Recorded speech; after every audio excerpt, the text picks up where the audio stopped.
दोस्तों, समीक्षा अधिकारी के प्रीलिम्स एग्जामिनेशन के लिए डे वाइज सीरीज हमारी चल रही थी। 9वें नंबर के क्रम का वीडियो आप देख रहे हैं और इसी क्रम में आगे चलें तो यहाँ हम पर्यावरण पारिस्थितिकी पर एक बार फिर से लौट आए हैं। इससे पहले हमने इतिहास का अध्ययन किया, भूगोल में चक्कर लगाया, देखा कि दुनिया गोल है और कुछ बेसिक इन्फॉर्मेशन कलेक्ट करते हुए हमने पर्यावरण और पारिस्थितिकी की परिभाषा को भी देखा था। शुरुआती लेक्चर आप देखिएगा, एक क्रम से देखिएगा तो आपको मज़ा भी आएगा। तो उसमें हमने पर्यावरण पारिस्थितिकी की परिभाषाओं और कुछ बेसिक डिफिनीशंस को कवर किया। यहाँ हम देखने वाले हैं फूड चेन के बारे में।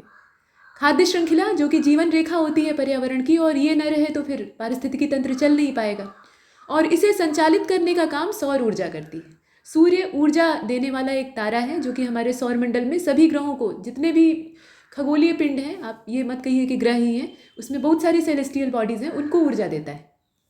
पृथ्वी पर अभी तक जितने भी खगोलीय पिंड हैं उनमें से ज्ञात जीवन पाया गया है।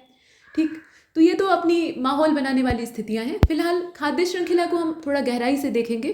खाद्य श्रृंखला एक क्रम है। तो श्रृंखला का मतलब क्या होता है? जंजीर, चेन आप इसे कहते हैं अंग्रेजी में। तो चेन में आपने देखा होगा कि कड़ियाँ होती हैं, मतलब इसमें सीक्वेंस होता है, ये आपस में जुड़े रहते हैं। इसमें ऐसा नहीं है कि आप एक के बाद तीसरा जोड़ देंगे, एक क्रम से ये रहता है। और बीच में से अगर आप एक को तोड़ लीजिए, निकाल लीजिए, तो पूरी जंजीर खराब हो जाती है। तो यहाँ खाद्य श्रृंखला भी यही है, ये क्रम से चलती है और बीच में से अगर कोई एक स्तर गायब हो जाता है या नष्ट हो जाता है तो वहीं से इसका समापन हो जाता है। लेकिन हमारे पारिस्थितिकी तंत्र में ऐसा नहीं होता है। खाद्य श्रृंखलाएं बनती बिगड़ती रहती हैं, बीच में से स्तर बहुत सारे जीवधारी लुप्त होते रहते हैं, नष्ट होते रहते हैं, लेकिन फिर भी वो अपना बैलेंस बना लेती है। तो वजह ये होती है कि खाद्य श्रृंखला अकेली नहीं होती है, उसके आसपास समानांतर रूप से बहुत सारी फूड चेन बन रही होती है। तो जब यहाँ पर कोई कमी होती है तो वो इंटरेक्ट करके इससे वो मदद मांग लेती है, अपनी आवश्यकताओं को पूरा कर लेती है, तो नष्ट होने से बच जाती है। तो आपस में इनका सामंजस्य रहता है, आपस में ये एक दूसरे से अंतर क्रिया करते हैं। इन सारी चीज़ों को हम देखने वाले हैं। तो सबसे पहले शुरुआत करेंगे फूड चेन से, और इसमें सबसे बेसिक आधारभूत जो भूमिका है उसको निभाने का काम हरे पौधे करते हैं, यानी ये उत्पादक हैं। आपने सोचा ही नहीं उत्पादक क्यों कहा जाता है? ये सूर्य से प्रकाश प्राप्त करते हैं। आपने ये तो सुन लिया कि पर्यावरण को ऊर्जा देने का काम सूर्य करता है, लेकिन क्या सूर्य की ऊर्जा से हम सीधे चार्ज हो जाते हैं जैसे सोलर सेल चार्ज होता है? इंसान या कोई भी जीवधारी, उसके अंदर कोई सोलर प्लेट नहीं लगी हुई है कि वो सौर ऊर्जा से चार्ज होगा। ठीक है कि विटामिन डी का स्रोत है सूर्य, लेकिन जो बेसिक पोषण हमें मिलता है वो सूर्य से सीधा नहीं मिलता है। उसमें बीच में कड़ी है हरे पौधे। हरे पौधे पहले सनलाइट को एब्जॉर्ब करते हैं और उसी की उपस्थिति में कार्बन डाइऑक्साइड, जो कि हमारे लिए विषैली है, उसका एब्जॉर्प्शन करके अंदर प्रकाश संश्लेषण की क्रिया द्वारा रासायनिक ऊर्जा को संचित करते हैं और बदले में जीवनदायी ऑक्सीजन हमें देते हैं। और उसके बाद वो जो रासायनिक ऊर्जा है वो शाकाहारी जीवों को प्राप्त होती है जो कि इन हरे पौधों को खाते हैं। और इन शाकाहारी जीवों को खाने वाले जो दूसरे जीव हैं जो कि मांसाहारी हैं, उन्हें भी इस ऊर्जा का थोड़ा हिस्सा प्राप्त होता है। हाँ, ये सच है कि ऊर्जा जैसे जैसे हम ऊपर के स्तर में बढ़ते जाते हैं, मतलब उत्पादक से हम प्राथमिक, द्वितीयक, तृतीयक और चतुर्थ, पंचम उपभोक्ता तक बढ़ते जाते हैं, तो ऊर्जा निरंतर कम होती जाती है। पहले स्टेप में जितनी थी उसका 10% रूल लगेगा, आगे उतनी ही जाएगी, उसमें से 10% कटौती वो आगे जाएगी, ऐसे। तो सबसे जो सर्वोच्च स्तर होता है वहाँ तक ऊर्जा की मात्रा बहुत कम हो जाती है, और इसी वजह से फूड चेन यानी जो खाद्य श्रृंखला है वो नियंत्रित रहती है। नहीं तो अगर बेहिसाब ऊर्जा रहती जो कि लगातार बनी रहती, मतलब जितना हरे पौधे स्टोर कर रहे हैं लगभग उसका मैक्सिमम पार्ट वो सामने वाले को दे देते, और सामने वाला, मतलब जो यहाँ प्राइमरी कंज्यूमर कहा जाता है, वो सेकेंडरी को दे देता, सेकेंडरी वाला टर्शियरी को। तो ऊर्जा जब कम नहीं होगी तो जीवन की जो जीवनी शक्ति है वो घटेगी नहीं, तो फूड चेन अनंत लंबी हो जाएगी, और ये भी इकोसिस्टम के लिए जहर है। जीवधारियों की एक आवश्यकता से अधिक तादाद ये इकोसिस्टम को तुरंत बर्बाद कर देगी, मतलब प्राकृतिक संतुलन खराब हो जाएगा। तो आपने सुना होगा कि नेचर अपना बैलेंस खुद बना लेती है, तो यहाँ वो बैलेंस क्रिएट करने के लिए ही वो 10% रूल लगता है कि ऊर्जा का निरंतर ह्रास होता है। लेकिन आपके दिमाग में ये आता होगा कि जब आगे बढ़ते हैं तो ऊर्जा का ह्रास होता है, तो ऊर्जा नष्ट तो नहीं हो सकती। एनर्जी कंजर्वेशन का रूल यानी ऊर्जा संरक्षण का नियम आपने पढ़ा होगा, उसमें कहा गया है कि ऊर्जा को न तो उत्पन्न किया जा सकता है और न ही नष्ट किया जा सकता है, लेकिन उसको एक रूप से दूसरे रूप में स्थानांतरित किया जा सकता है। तो यहाँ वही होता है, ट्रांसफर होता है एनर्जी का, मतलब ऊष्मीय ऊर्जा के रूप में वो रिलीज हो जाती है। बीच बीच में से जो ऊर्जा यहाँ कटौती हो रही है ना, वो ऊष्मीय ऊर्जा के रूप में रिलीज हो जाती है और वो वापस उस पूरे सिस्टम में लौट कर नहीं आती।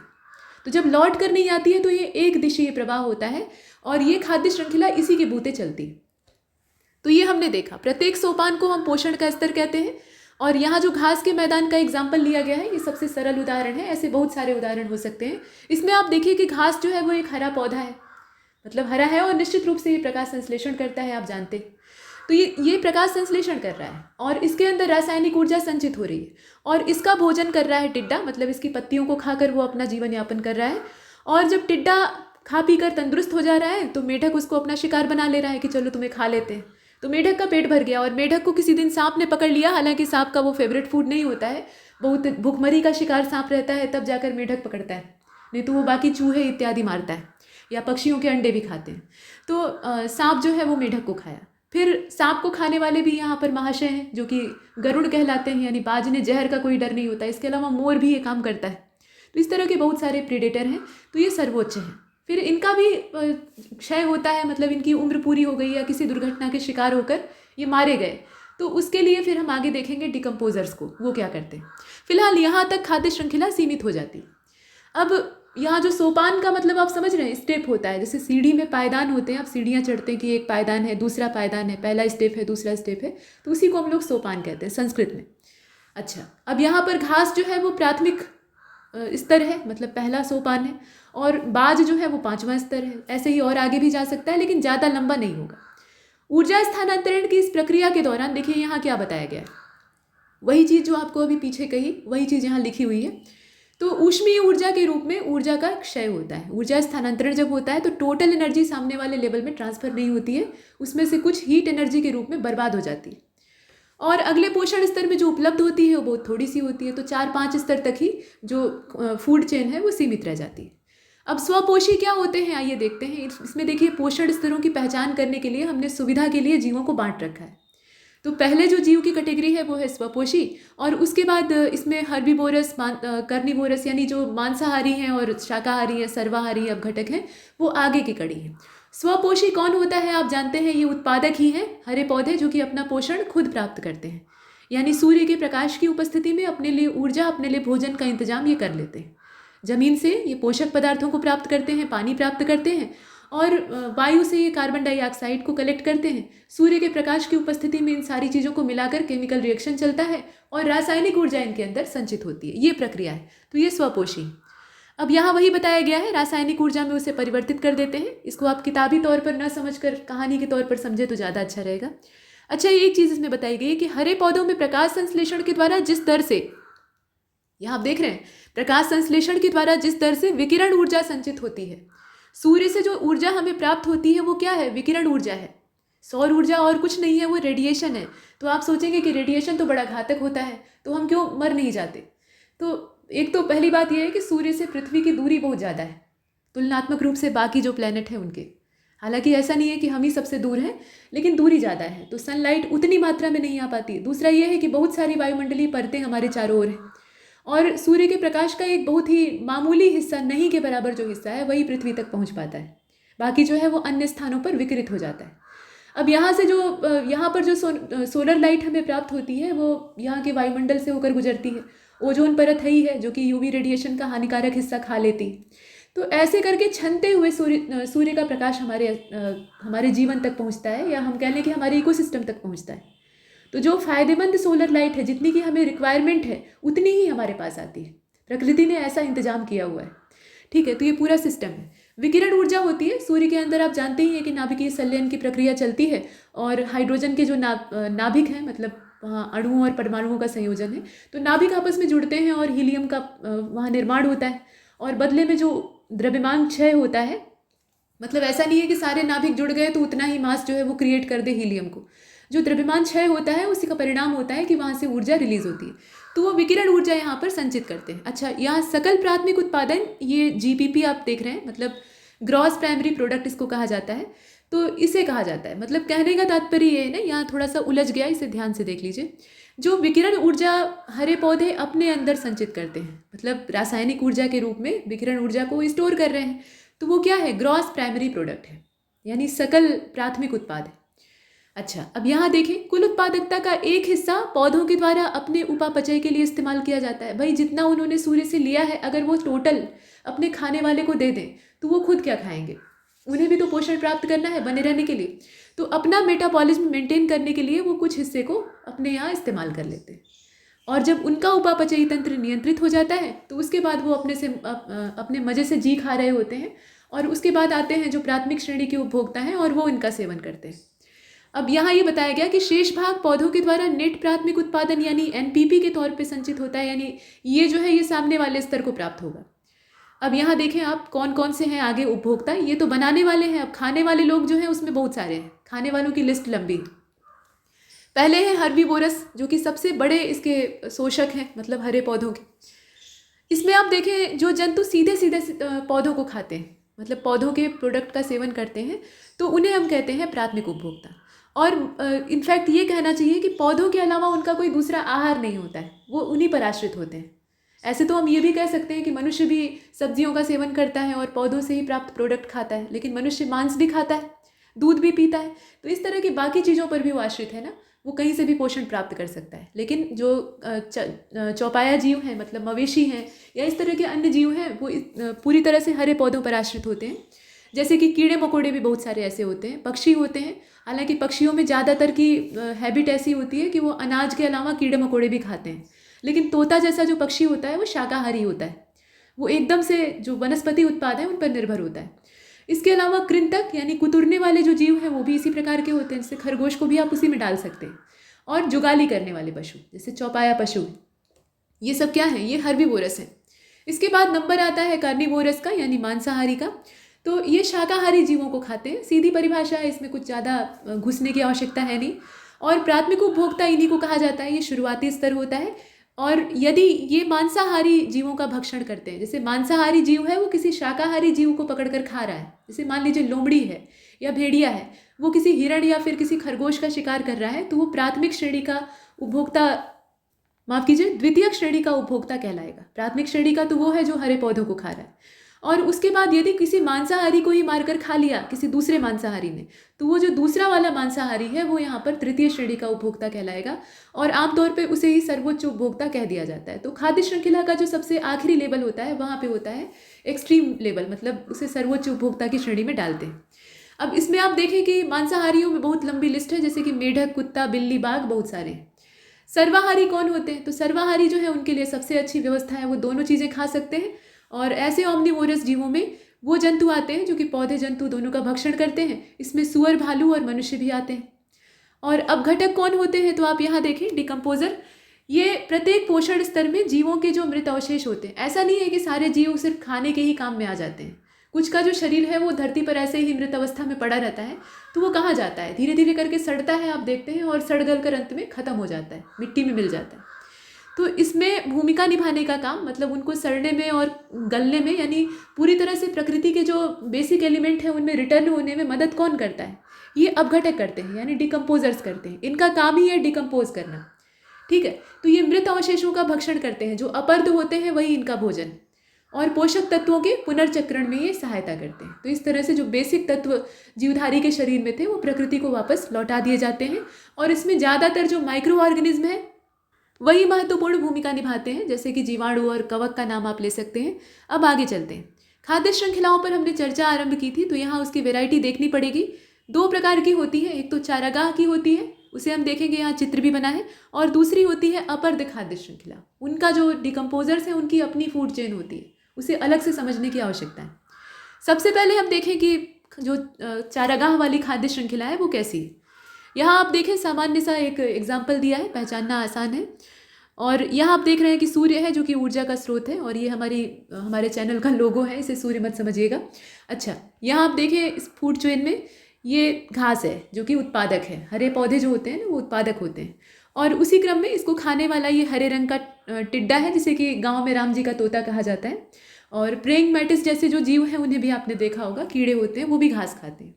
उसके बाद इस तरह के टिड्डे सरीखे जो जीव हैं वो प्राथमिक उपभोक्ता हो गए, क्योंकि वो घास का भक्षण कर रहे हैं, यानी जो उत्पादक हैं उनको सीधे सीधे खा रहे हैं। और इनको खाने वाला मेढक है, मेढक घास नहीं खाता, वो मांस ही खाएगा, तो टिड्डे का सेवन कर लिया, वो द्वितीयक उपभोक्ता हो गया। सांप को जब कोई खाना वाना नहीं मिला, मतलब कहीं से अंडे या फिर मांस का इंतजाम नहीं हुआ, तो वो मेढक को मारकर खाएगा मजबूरी में, ठीक है। जैसे आपको करेला पसंद नहीं है लेकिन अब कुछ और खाने के लिए नहीं है, तो आप करेला खा रहे हैं मजबूरी में कि पेट भरना है, तो सांप के पास भी वही विवशता है, तो वो मेढक को खा लिया। अब सांप को भी खाने वाले यहाँ जीव हैं, तो यहाँ आप देख रहे हैं कि बाज बैठा हुआ है। अपने देश में ऐसे बाज नहीं पाए जाते हैं, इसे जूम करिए, देखिए अमेरिका में पाए जाते हैं। ठीक है, ये सफ़ेद सिर वाला जो बाज है ये अमेरिका का है, यहाँ नहीं मिलता है, यहाँ तो भूरे सुनहरे बाज मिलते हैं और छोटे साइज़ के होते हैं।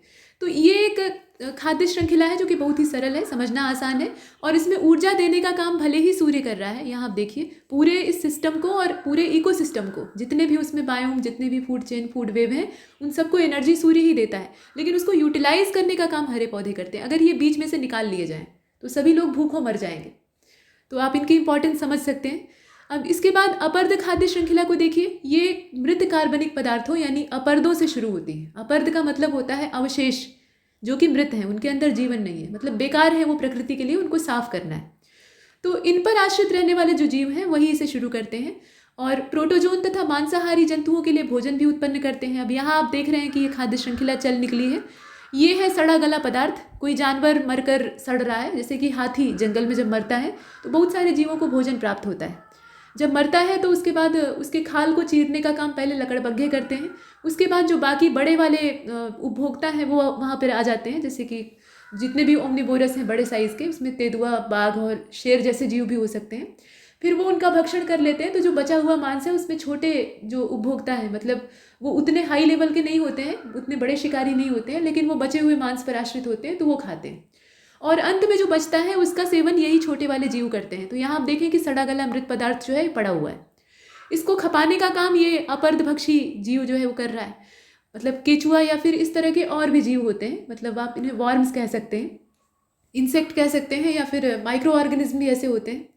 अब इसके बाद इसको खाने का काम मुर्गा कर रहा है। ठीक, इसमें मुर्गा जो है वो इस तरह के जो कीड़े हैं, मतलब ये कृंतक नहीं होते हैं बल्कि रेंगने वाले जीव होते हैं, तो इनको खा रहा है और मुर्गे को अंत में बाज ने पकड़ लिया तो ये भोजन मिल गया तृतीय अपरदभक्षी को।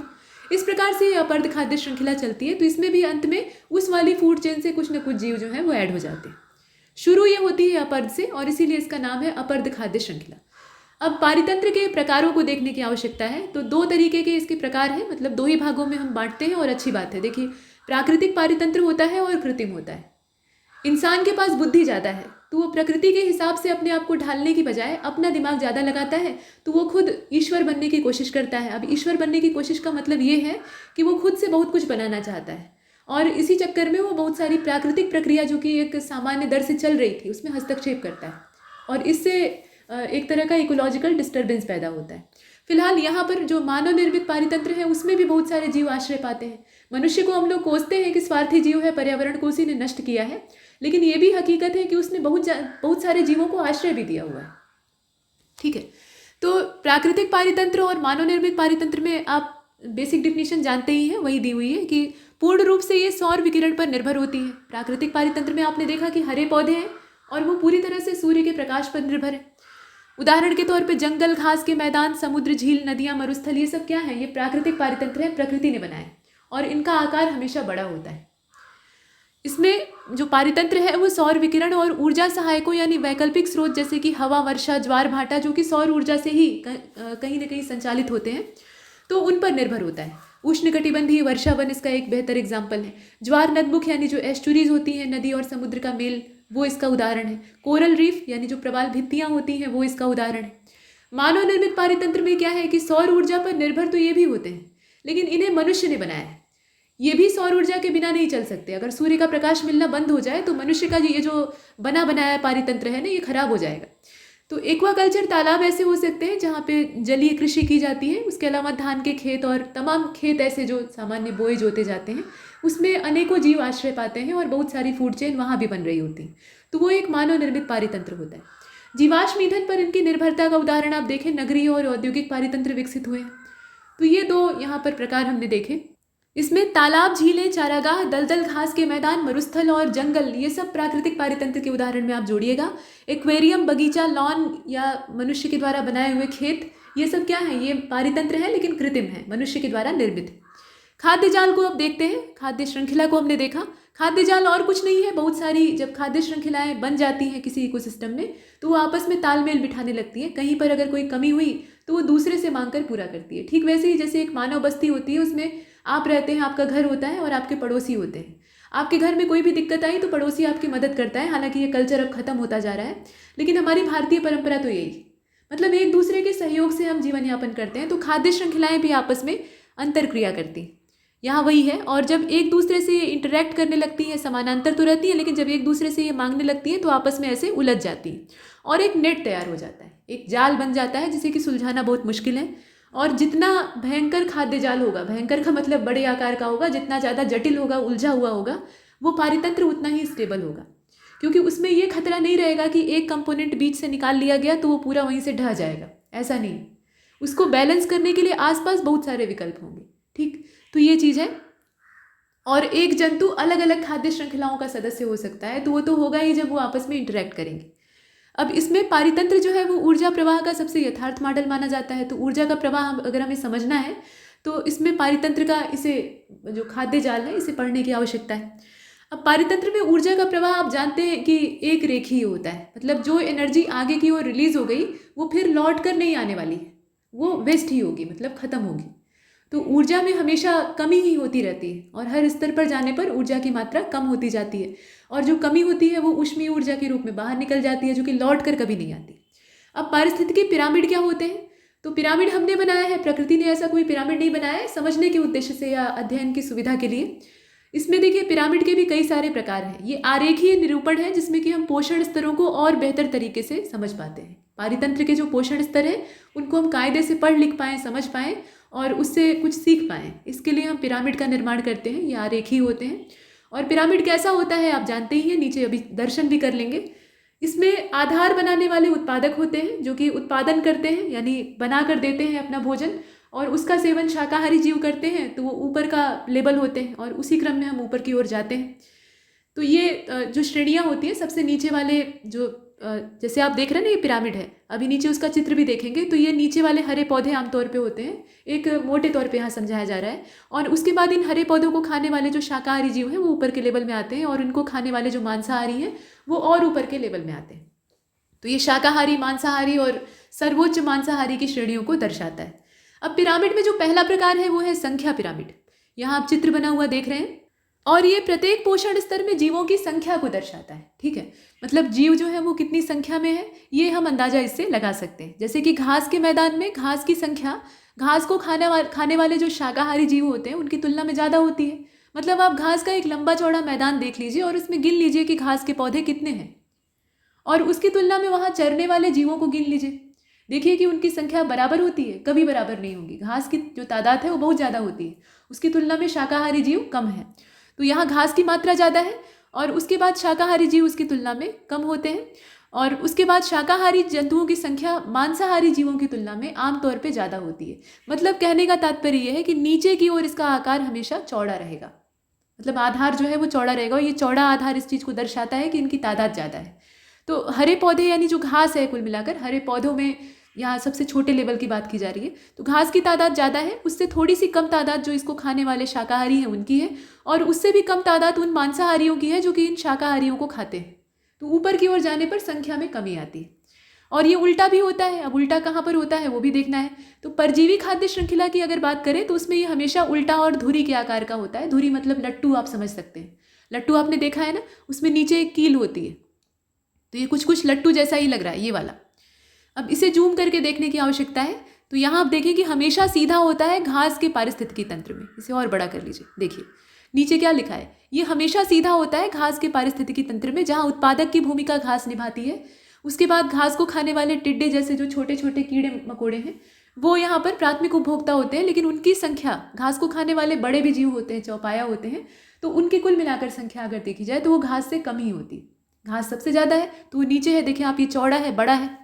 उसके बाद उससे थोड़ा सा छोटा, ये प्राथमिक उपभोक्ता वाला है। प्राथमिक उपभोक्ताओं को खाने वाले जो नॉन वेजिटेरियन है उनकी तादाद भी इनसे कम होती है, मतलब जितने शाकाहारी जीव हैं उनकी तुलना में इनकी तादाद कम है, और उससे भी कम उन जीवों की संख्या होती है जो कि सर्वोच्च उपभोक्ता होते हैं। तो ऊपर की ओर जाने पर इसमें संख्या में कमी आती है। ये घास के पारितंत्र में काम करता है। अब इधर वाला जो उल्टा है उसको भी देख लेते हैं। यहाँ आप देख रहे हैं ये वन का है। तो वन वाला जो पारितंत्र होता है उसमें घास के मैदान की गुंजाइश ज़्यादा नहीं होती है। कहीं कहीं होते हैं, ऐसा नहीं कि घास नहीं होती है, लेकिन ज़्यादातर उसमें लंबे लंबे वृक्ष होते हैं। लेकिन पेड़ों की तादाद घास जैसी नहीं होती है। पेड़ घास की संख्या में या घास के जितने नहीं उग सकते, उनकी तादाद कम है, और उन पर आश्रित रहने वाले जीवों की तादाद ज़्यादा है। यहाँ उल्टा हो जाता है। तो इसलिए हमें घटाना पड़ता है। यहाँ सबसे कम मात्रा होती है उत्पादकों की, इसीलिए संकट में है इस समय वृक्ष मतलब जंगल। तो उत्पादक जो है वो बहुत कम तादाद में है, उनको चरने वाले शाकाहारी या उन पर आश्रित रहने वाले शाकाहारी ज़्यादा मात्रा में हैं, और उनसे भी ज़्यादा मात्रा में वहाँ परजीवी होते हैं, और उन परजीवियों को खाने वाले जो परात परजीवी या सर्वोच्च परजीवी हैं वो पाए जाते हैं। परजीवी का मतलब दूसरे के आधार पर जीवन यापन करने वाले, दूसरे से प्राप्त करने वाले। और परजीवी की एक खासियत होती है, हर प्रकार के पोषक जीवों को आपने देखा होगा, तो उसमें परजीवी जीवों की एक विशेषता होती है कि जिससे ये प्राप्त करते हैं उसको नुकसान पहुंचाते हैं। ठीक है, मतलब जिस ग्राहक के शरीर पर ये रहते हैं उसको नुकसान पहुंचाते हैं। तो अगर हरे पौधे पे आश्रित हैं तो हरे पौधे को कहीं ना कहीं से नुकसान पहुंचा रहे हैं। तो यहाँ आप देख रहे हैं कि जो उत्पादक है उनकी मात्रा कम है, उसकी तुलना में इन पर आश्रित रहने वाले, चाहे वो डायरेक्टली या इनडायरेक्टली, जो जीव है उनकी तादाद ज़्यादा है। तो ये वन का पारिस्थितिकी तंत्र है। घास के पारिस्थितिकी तंत्र में पिरामिड सीधा होगा, वन के पारिस्थितिकी तंत्र में पिरामिड उल्टा होगा। ये बात हो रही थी संख्या पिरामिड की। अब इसके बाद जो अगले नंबर का पिरामिड है वो है जीव द्रव्यमान यानी बायोमास पिरामिड। तो पोषण स्तर पर जो खड़ी फसल, अब खड़ी फसल का मतलब यहाँ पे जीवधारियों से तात्पर्य है, तो कुल जीव संगति को ये दर्शाने का काम करता है। और जीव संगति यानी जीवों की जो तादाद है, जीवों का जो समूह है, उसमें किसी भी दिए हुए समय में सजीव पदार्थ की ये मात्रा है, जिसे कि ग्राम प्रति यूनिट क्षेत्रफल, यहाँ ध्यान से दिखेगा इसकी इकाई, तो ग्राम प्रति यूनिट क्षेत्रफल या फिर किलो कैलोरी एकांक क्षेत्रफल के द्वारा इसको व्यक्त किया जाता है। तो ये तो मात्रक एक तरह का हो गया। अधिकतर जो स्थलीय पारितंत्र है उसमें जीव संगति का पिरामिड हमेशा सीधा होता है। स्थलीय पारितंत्र में पिरामिड अक्सर सीधे ही होते हैं, और वन को छोड़कर वन में उल्टा हो जाता है। जलीय पारितंत्रों में जीव संगति का पिरामिड उल्टा हो जाता है। यहाँ पर हम बात कर रहे हैं जीव द्रव्यमान पिरामिड की। संख्या पिरामिड की कंडीशन जब होती है तो वन में जाकर वो उलट जाता है, लेकिन यहाँ जब हम जीव द्रव्यमान की बात करेंगे तो उसमें स्थल जहाँ भी है, चाहे वो जंगल हो या रेगिस्तान हो, वहाँ वो सीधा रहता है आमतौर पे। और जब पानी के अंदर हम जाते हैं तो यही जो जीव द्रव्यमान का यानी बायोमास का पिरामिड है ये उल्टा हो जाता है। एग्जाम्पल के तौर पे ऐसा क्यों होता है, ये कारण भी जानना चाहिए। तो कारण ये है, यहाँ बताया गया, देखें आप, कि तालाब में पादप प्लवक जो है वो मुख्य उत्पादक हैं। ठीक है, तालाब में यानी तालाब की बात की जाए तो ये क्या है, जलीय पारितंत्र है। तो इसमें जो पादप प्लवक होते हैं वो मुख्य उत्पादक होते हैं, और इनका जीवन चक्र बहुत छोटा होता है। ऐसा नहीं कि इनकी पैदावार कम होती है, पैदावार तो बेहिसाब होती है, जितने मरते हैं उतने पैदा हो जाते हैं, लेकिन मरते भी रोज हैं। इनका जीवन चक्र बहुत ही अल्पकाल का होता है। तो इतनी छोटी जिंदगी होती है, तो इस वजह से यहाँ पे जो डेथ रेशियो है और बर्थ रेशियो है वो लगभग इक्वल हो जाता है, तो इनकी तादाद सीमित रहती है। अगर ऐसा हो कि जो बर्थ रेशियो है या बर्थ रेट है उनकी वो बढ़ जाए और डेथ रेट जो है वो डिक्रीज कर जाए तो फिर इनकी बहुतायत हो जाएगी, लेकिन ऐसा होता नहीं। तो ये कम मात्रा में होते हैं कुल मिलाकर, तो इन्हें हम नीचे रखते हैं। जैसे कि पीछे हमने देखा ना कि हरे जो पेड़ हैं उनकी तादाद कम है, उन पर आश्रित रहने वाले जीवों की संख्या ज़्यादा है, और इन पर निर्भर रहने वाले जो अन्य जलीय जंतु हैं वो ज़्यादा मात्रा में होते हैं। यहाँ चित्र बना है, आप देख सकते हैं। देखिए, ये जो बायोमास का पिरामिड है ये इन्वर्टेड है, और ये बात हो रही है पानी की। यहाँ पर इन्वर्टेड का मतलब क्या, उल्टा इसको रखा गया है। अब इसमें फाइटोप्लैंक्टन्स जो है वो सबसे कम तादाद में होते हैं, वजह आपने अभी जानी, और उनसे थोड़ी सी ज़्यादा मात्रा में पाए जाते हैं जूप्लैंक्टन्स, जो कि छोटे छोटे जीवधारी होते हैं, और ये इन्हीं फाइटोप्लैंक्टन्स को खाते हैं। और फिर इन जूप्लैंक्टन्स को खाने का काम ये छोटी मछलियाँ करती हैं, और छोटी मछलियों को बड़ी मछली या फिर जो बड़े जलीय जीव हैं वो भक्षण करते हैं। ऐसे चलता है, तो ये क्रम चलता है। अब इसमें आप देख रहे हैं कि प्रोड्यूसर जो है वो फाइटोप्लैंक्टन्स है, क्योंकि फाइनली फोटोसिंथेसिस यानी प्रकाश संश्लेषण यही कर रहे हैं। और इनको खाने वाले प्राथमिक उपभोक्ता, जैसे कि घास के मैदान में शाकाहारी जीवों को हमने देखा था, तो ठीक वैसे ही जूप्लैंक्टन्स जो है वो फाइटोप्लैंक्टन्स को खा रहे हैं। इनकी तादाद थोड़ी सी ज़्यादा है। सेकेंडरी कंज्यूमर के तौर पे स्मॉल फिशेज आती हैं जो कि जूप्लैंक्टन्स को खा रही हैं, और इनको खाने वाली बड़ी मछलियां हैं। तो ये जो आप देख रहे हैं ना इन्वर्टेड पिरामिड है, और ये बायोमास का पिरामिड हमेशा वाटर में होता है, यानी जो एक्वा इकोसिस्टम होता है उसमें पाया जाता है।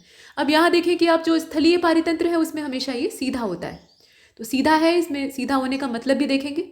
ये जो त्रिभुजाकार आकृति आप देख रहे हैं मिस्र के पिरामिड जैसा लग रहा है, इसमें देखिए नीचे का जो बेस है वो चौड़ा है, सीधा है, ये सीधा त्रिभुज ऐसा ही होता है। तो नीचे का बेस चौड़ा है, मतलब इनकी तादाद ज़्यादा है। यहाँ पर प्राइमरी प्रोड्यूसर्स की बात हो रही है, जिसमें पेड़ ही सिर्फ नहीं है। सिर्फ अगर पेड़ों को रखते तब तो ये भी उल्टा हो जाता, लेकिन यहाँ पर हम सीधा रखे हुए हैं। इसका मतलब है कि जितनी भी हरी वनस्पतियाँ हैं उन सबको हमने इसमें शामिल किया है। उसमें पेड़, झाड़ियाँ और फर्स, ग्रासेस माफ़ कीजिएगा, फ्लावर्स, जितने भी तरह की वनस्पतियाँ हो सकती हैं। कुल मिलाकर आप मोटे तौर पे समझिए, जो भी ऐसे ऑर्गेनिज्म हैं जो कि फोटोसिंथेसिस करते हैं और ज़मीन पर रहते हैं, उनको हम इसमें डाल रहे हैं। ठीक, तो इनकी तादाद बहुत ज़्यादा है। सिर्फ पेड़ को अगर गिनेंगे तो कम रहेगी, लेकिन अगर सब गिन लेंगे तो बहुत ज़्यादा हो जाएगी। तो ये भरपूर मात्रा में है।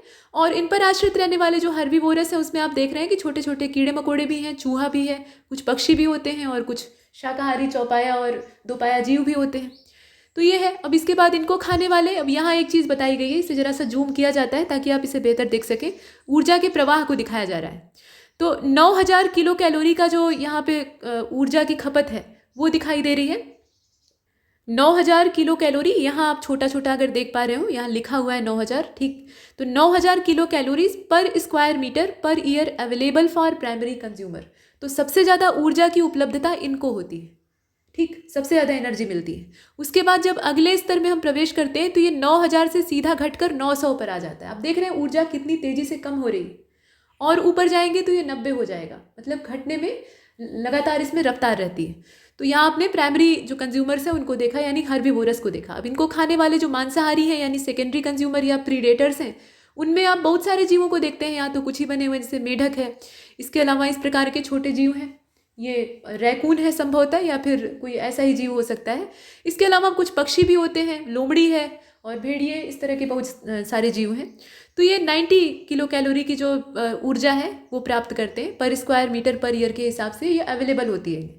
और अंत में जो बड़े प्रीडेटर हैं, मतलब सर्वोच्च हैं, टर्शेरी, या उन्हें आप अंतिम कह सकते हैं, तो उसमें भालू या फिर इस तरह के अन्य जीव भी आते हैं। तो उनके लिए सिर्फ 9 किलो कैलोरी ही उपलब्ध होती है। तो सोचिए कि ऊर्जा में कितनी तेज़ी से कमी आ रही है, और जितनी ऊर्जा यहाँ से कम हो रही है वो बाहर हीट के रूप में रिलीज हो जा रही है, लौट कर नहीं आएगी। अब यहाँ पर हम ऊर्जा पिरामिड को देखेंगे तो यह पिरामिड प्रत्येक पोषक स्तर पर ऊर्जा की कुल मात्रा को दर्शाता है। हमने देखा जीव द्रव्यमान के पिरामिड को, और उससे भी पीछे हमने घास स्थल का जो पारितंत्र था उसमें पिरामिडों को देखा था, जो कि संख्या पर आधारित था। अब यहाँ पर ऊर्जा पिरामिड में हम ऊर्जा की बात कर रहे हैं, तो ऊर्जा की कुल मात्रा लगातार कम हो रही थी, ये हमने देखा। और यहाँ पर कितनी कम हो रही है और कैसे कम हो रही है ये समझाया गया।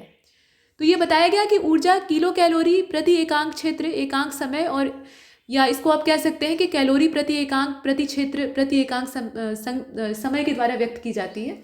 ये एकांक का मतलब यहाँ पे एक यूनिट से तात्पर्य है। और एग्जाम्पल आपको एक बेहतर चीज़ समझाएगा। तो इसमें ये कहा गया कि किसी झील में स्वपोषी ऊर्जा जो होती है, ये एक मानक है, ऐसा नहीं कि एग्जैक्ट इसे नापा गया है, क्योंकि हर झील की अपनी संरचना हो सकती है। तो स्वपोषी ऊर्जा 20,810 किलो कैलोरी प्रति मीटर प्रति वर्ष हो सकती है। और ऊर्जा पिरामिड हमेशा सीधे होते हैं, उल्टे नहीं होते हैं, और इसमें वन डायरेक्शनल फ्लो होता है एनर्जी का, यानी एक दिशीय प्रवाह होता है। देखिए यहाँ बेहतर चित्र आपको समझाएगा, परिभाषा से ज़्यादा यहाँ पर चित्र रोचक है और समझने योग्य है। ये त्रिभुज जैसा जो पिरामिड है, मतलब कई सारे त्रिभुजों को जोड़कर बना हुआ पिरामिड है, इसे आप देख रहे हैं।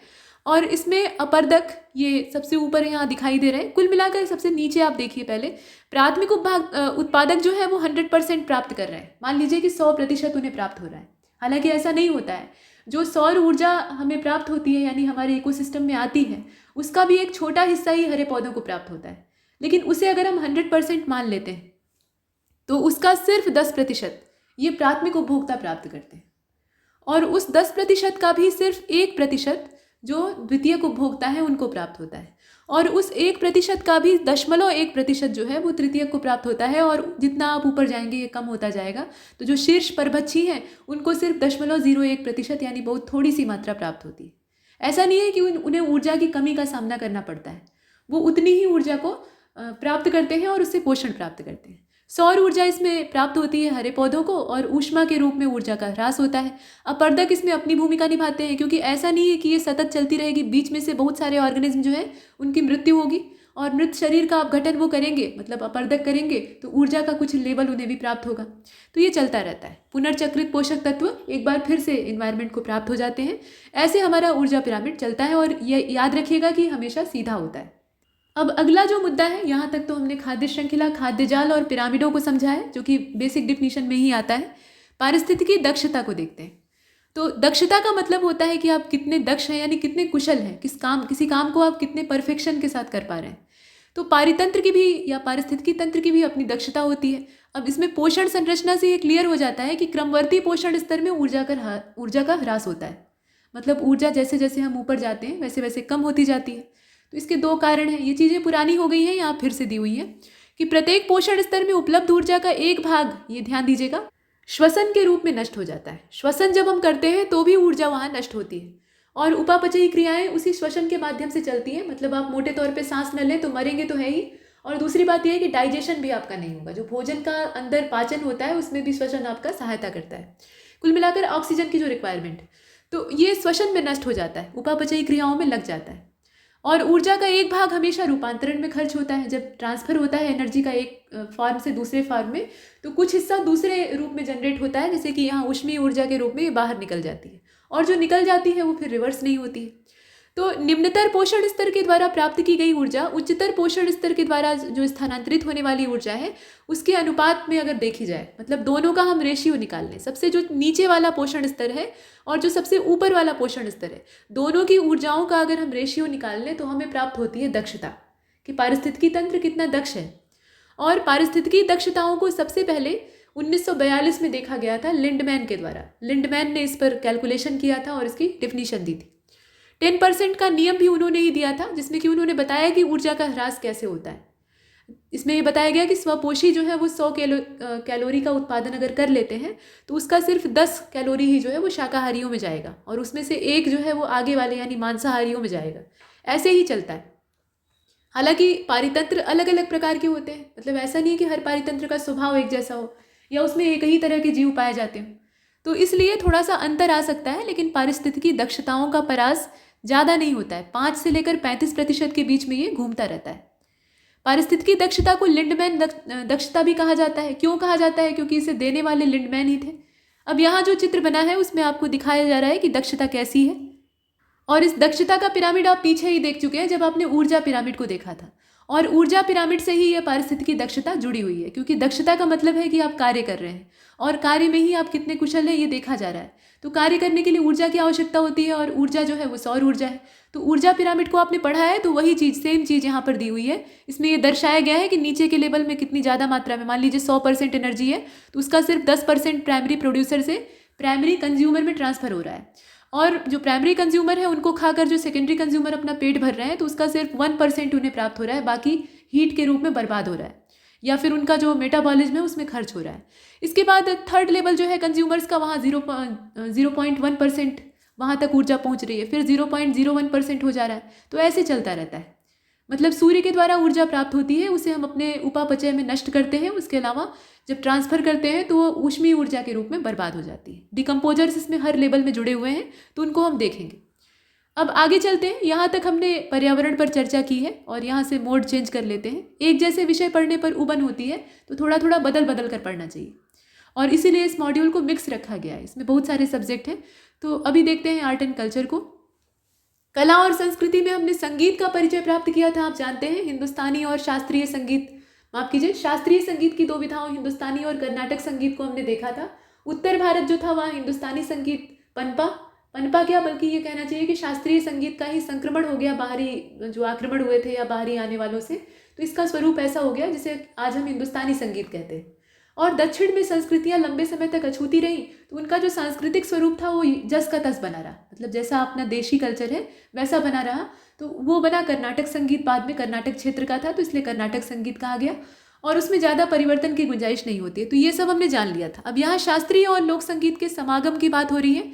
तो यहाँ आप देख रहे हैं नाम, उत्पत्ति का राज्य और उद्देश्य। हर चीज़ का अपना एक उद्देश्य होता है।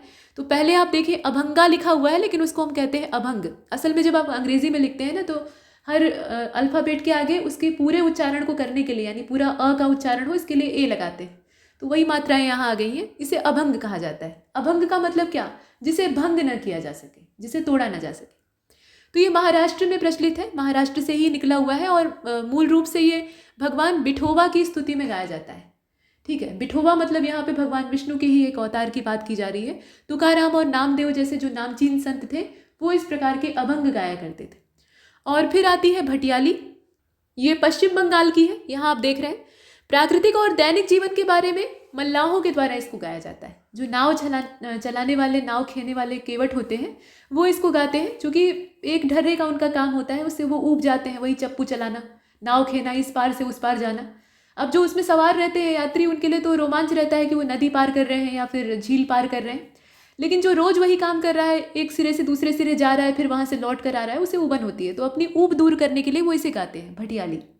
इसके बाद आप तेवरम को देख रहे हैं, तमिलनाडु में ये चलता है। क्षेत्र अनिवार्य रूप से याद रखिएगा, ये पश्चिम बंगाल का था और तेवरम जो है वो तमिलनाडु का है। अडयार जैसे जो शैव समुदाय हैं, अडयार और नैनार के बारे में आपने सुना है ना, तो अडयार जैसे जो शैव समुदाय हैं उनके द्वारा इसे गाया जाता है। इसके बाद आप देख रहे हैं कि यहाँ पर थोड़ा सा बोलने में मिस्टेक हुआ है। जो अलवार और नैनार के बारे में आपने सुना है ना, दक्षिण भारतीय क्षेत्र में यहाँ पर अडयार दिया हुआ है, ये तमिलनाडु क्षेत्र है। तो दक्कन में ये दो अलग अलग, मतलब वैष्णव धर्म को मानने वाले और शैव धर्म, जो कि सनातन धर्म के ही दो हिस्से हैं असल में, शिव भक्ति और भगवान विष्णु की भक्ति, तो उनको मानने वाले साधुओं का अलग अलग दल है, उससे संबंधित, उस मत से संबंधित लोग हैं। तो अलवार और नैनार संतों के बारे में आपने सुना है। यहाँ पर बात ये हो रही है कि शैव समुदाय के द्वारा इसको गाया जाता है, जिसमें कि अडयार जो है वो एक सब ब्रांच कही जा सकती है। अब यहाँ आगे देखते हैं तो इसमें कीर्तन का नाम आता है। कीर्तन का नाम आप सुनते हैं तो चैतन्य महाप्रभु इसमें आ जाते हैं, और ज़्यादातर ये गीत गोविंद से प्रेरित है। गीत गोविंद में मध्यकालीन कुछ बुराइयां भी दिखाई देती हैं हालांकि। तो ये है, गायन और नृत्य दोनों ही इसमें है, नाच नाच कर कीर्तन करना। और सोपान संगीतम आप जानते हैं कि ये केरल का है, मंदिरों में उत्पन्न हुआ था, मंदिरों की ही शैली है और धार्मिक विषय वास्तु इसकी थी। अब इसके बाद रविंद्र संगीत है, बंगाल का है, और संगीत रचना के सबसे प्रसिद्ध रूपों में से ये माना जाता है। नोबेल पुरस्कार विजेता रविंद्रनाथ टैगोर के द्वारा इस संगीत की पुनर्रचना की जाती है। तो रविंद्र संगीत इसको इसीलिए नाम दिया गया। और रविंद्रनाथ टैगोर एक बहुमुखी प्रतिभा के धनी व्यक्ति थे। वैसे तो अपने संसार में, अपने देश में बहुत सारे महान लोग हुए हैं, लेकिन हर व्यक्ति का अपना एक क्षेत्र था, उस क्षेत्र में वो पारंगत था। गुरुदेव जो थे वो बहुत सारी विद्याओं के ज्ञाता थे, और एकदम बुढ़ापे में उन्हें मालूम होता है कि वो बहुत अच्छी कला भी बना सकते हैं, तो वो पेंटिंग करना शुरू करते हैं, ठीक है, एकदम अपने उत्तरार्ध में। इसके बाद आप गण संगीत को देख रहे हैं, इसे ध्यान से देखिएगा। गण संगीत जो है, गण का मतलब होता है समूह, जैसे आप पढ़ते हैं ना गणतंत्र, तो समूह का तंत्र, समूह का शासन, तो वैसे ही यहाँ पर समूह के और बड़ी संख्या में जो लोग इकट्ठे होते हैं उनके द्वारा इसे गाया जाता है। और ये फ्यूज़न संगीत होता है, यानी इसमें बहुत सारे तरह तरह के जो फॉर्म होते हैं संगीत के, यानी स्वरूप होते हैं, उनको एक में मिक्स किया जाता है, फ्यूज़ किया जाता है। गण संगीत का सबसे पुराना रूप देशभक्ति की भावनाओं के विषय में मिलता है, क्योंकि देशभक्ति एक एकल विषय नहीं है बल्कि समूह का विषय। और समाचार में माफ कीजिए, समाज में कदाचार जो है, कदाचार का मतलब समझ रहे हैं, जो बुरा आचरण है या आप कह लीजिए कि भ्रष्टाचार है, उसके विरोध में भी इसको गाया जाता है। सामान्यतः सामाजिक संदेश देने का प्रयास किया जाता है, तो सामाजिक संदेश जो है वो सामूहिक होता है। उदाहरण के लिए महिलाओं और बच्चों का शोषण यदि रोकना है तो उसके लिए गण संगीत का सहारा हम ले सकते हैं। गण संगीत का सबसे अच्छा उदाहरण आप इससे ज़्यादा बेहतर समझेंगे, वंदे मातरम। आपने सुना होगा कि जब सन्यासी रिबिलियन हुआ था तो उस समय ये वंदे मातरम को एक ध्येय गीत के तौर पर इस्तेमाल किया गया था। संस्कृत में लिखा गया है, बंकिम चंद्र चटर्जी का जो उपन्यास है वो सन्यासी विद्रोह पर ही आधारित भी था, लेकिन सन्यासियों के द्वारा इस गीत का एक आंशिक स्वरूप पहले भी इस्तेमाल किया जाता था। ये एकदम से ऐसा नहीं है कि ईजाद किया गया, तो वो इसे गाया करते थे। तो समूह के द्वारा इसको गाया जाता था, जिसमें कि मातृभक्ति यानी मातृभूमि के प्रति अपने प्रेम को संगठित किया जाता था। तो गण संगीत कुछ ऐसा ही होता है। हवेली संगीत को देखिए, ये राजस्थान और गुजरात जो कि हवेलियों के स्थान है वहाँ पर पनपा हुआ है। राजस्थान और गुजरात में इसका जन्म हुआ है, लेकिन अब देश के बहुत सारे भागों में ये फैल गया है, ऐसा नहीं कि वहीं सीमित रह गया। मूल रूप से ये मंदिर परिसरों में गाया जाता था, लेकिन मंदिर से बाहर भी इसका प्रदर्शन किया जाता था। वर्तमान में इसका अभ्यास पुष्टि मार्ग संप्रदाय के द्वारा किया जाता है। ये पूछा जा सकता है कि कौन अभ्यास करता है, तो पुष्टि मार्ग संप्रदाय को आप याद रखेंगे। मोक्ष के लिए पुष्टि मार्गियों का विश्वास है कि हम इसे गाकर मोक्ष प्राप्त कर सकते हैं। आगे बढ़ते हैं। संगीत वाद्य यंत्रों को आप देखेंगे तो पहले वाद्य यंत्र देखिए, उसकी विशेषता को बाद में देखिए, बहुत सारे हैं। उसके बाद लोक संगीत के जो वाद्य यंत्र हैं उनको भी हम देखेंगे। पहले संगीत के मूल, तो इसमें अवनद्ध ये पहला प्रकार है, और ये मेम्ब्रेनोफोनिक होते हैं। कहने का मतलब क्या, झिल्लियों के सहारे इनको बजाया जाता है। झिल्ली का मतलब समझ रहे हैं कि उसमें कोई पतली चमड़े की या इस तरह की परत होगी। तो इस तरह के वाद्य यंत्रों में तबला, ड्रम, ढोल, कांगो, मृदंग ये सब आते हैं, जिनमें कि दोनों ओर किसी जंतु का या फिर प्लास्टिक का ही एक पतली लेयर होती है, झिल्ली होती है, जिसे आप मेम्ब्रेन कहते हैं अंग्रेजी में, और उसी के सहारे ध्वनि निकाली जाती है।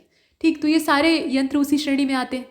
और सुशीर वाद्य यंत्र ये एरोफोन श्रेणी में आते हैं, मतलब इसमें वायु के सहारे संगीत निकालने का प्रयास किया जाता है। तो इस तरह के वाद्य यंत्रों को भी आप जानते हैं। इसमें बांसुरी सबसे अपना देसी है, उसके अलावा शहनाई जो कि विलायती है, मतलब मध्यकालीन है, पुंगी है, डमरू है, ये सब जो है ये क्या है, ध्वनि के सहारे चलते हैं। हालांकि डमरू को आप दोनों श्रेणी में डाल सकते हैं, क्योंकि डमरू में भी क्या होता है आपने देखा होगा, ऊपर भी ऐसे झिल्ली होती है, नीचे भी होती है, और बीच में ऐसे लकड़ी का इस्तेमाल किया जाता है।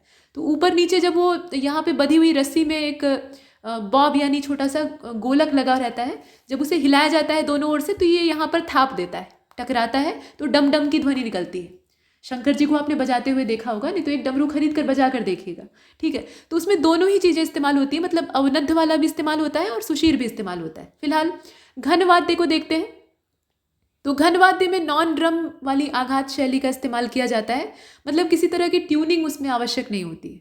और इसे इंडियोफोन भी कहा जाता है, जैसे कि मंजीरा है, जल तरंग है, कांच तरंग है, घुंघरू है, घाटम है। घाटम में मिट्टी के बर्तन का ढोल बना लेते हैं, मतलब आप इसे ऐसे समझ सकते हैं। घाटम का मतलब यहाँ पे किसी नदी के घाट से नहीं है। घड़े को घट कहा जाता है, संस्कृत में घट कहते हैं। तो घड़े को ही उल्टा कर लेते हैं, जो मिट्टी का घड़ा होता है ना, मटका, उसको उल्टा कर लेते हैं, उसी पर अपना अंगुलियों से बजाते हैं तो वो टिंग टिंग टिंग टिंग की ध्वनि निकलती है। ठीक है, तो ये इस तरह का आता है। इसमें किसी तरह की झिल्ली की आवश्यकता नहीं है, लेकिन थाप देकर ही इसको बजाया जाता है। वैसे ही आपका करताल होता है।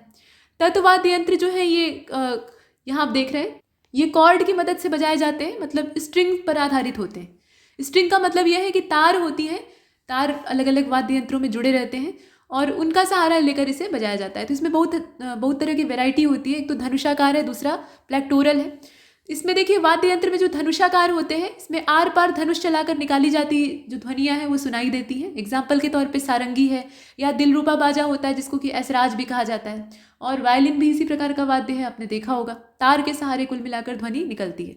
जो प्लेक्टोरल है उसमें खींच कर बजाया जाता है, मतलब तार को रगड़ा नहीं जाता है बल्कि खींचा जाता है। जैसे कि सितार या वीणा है, वीणा ही मूल है, उसमें सितार उसी की कॉपी है एक तरह से।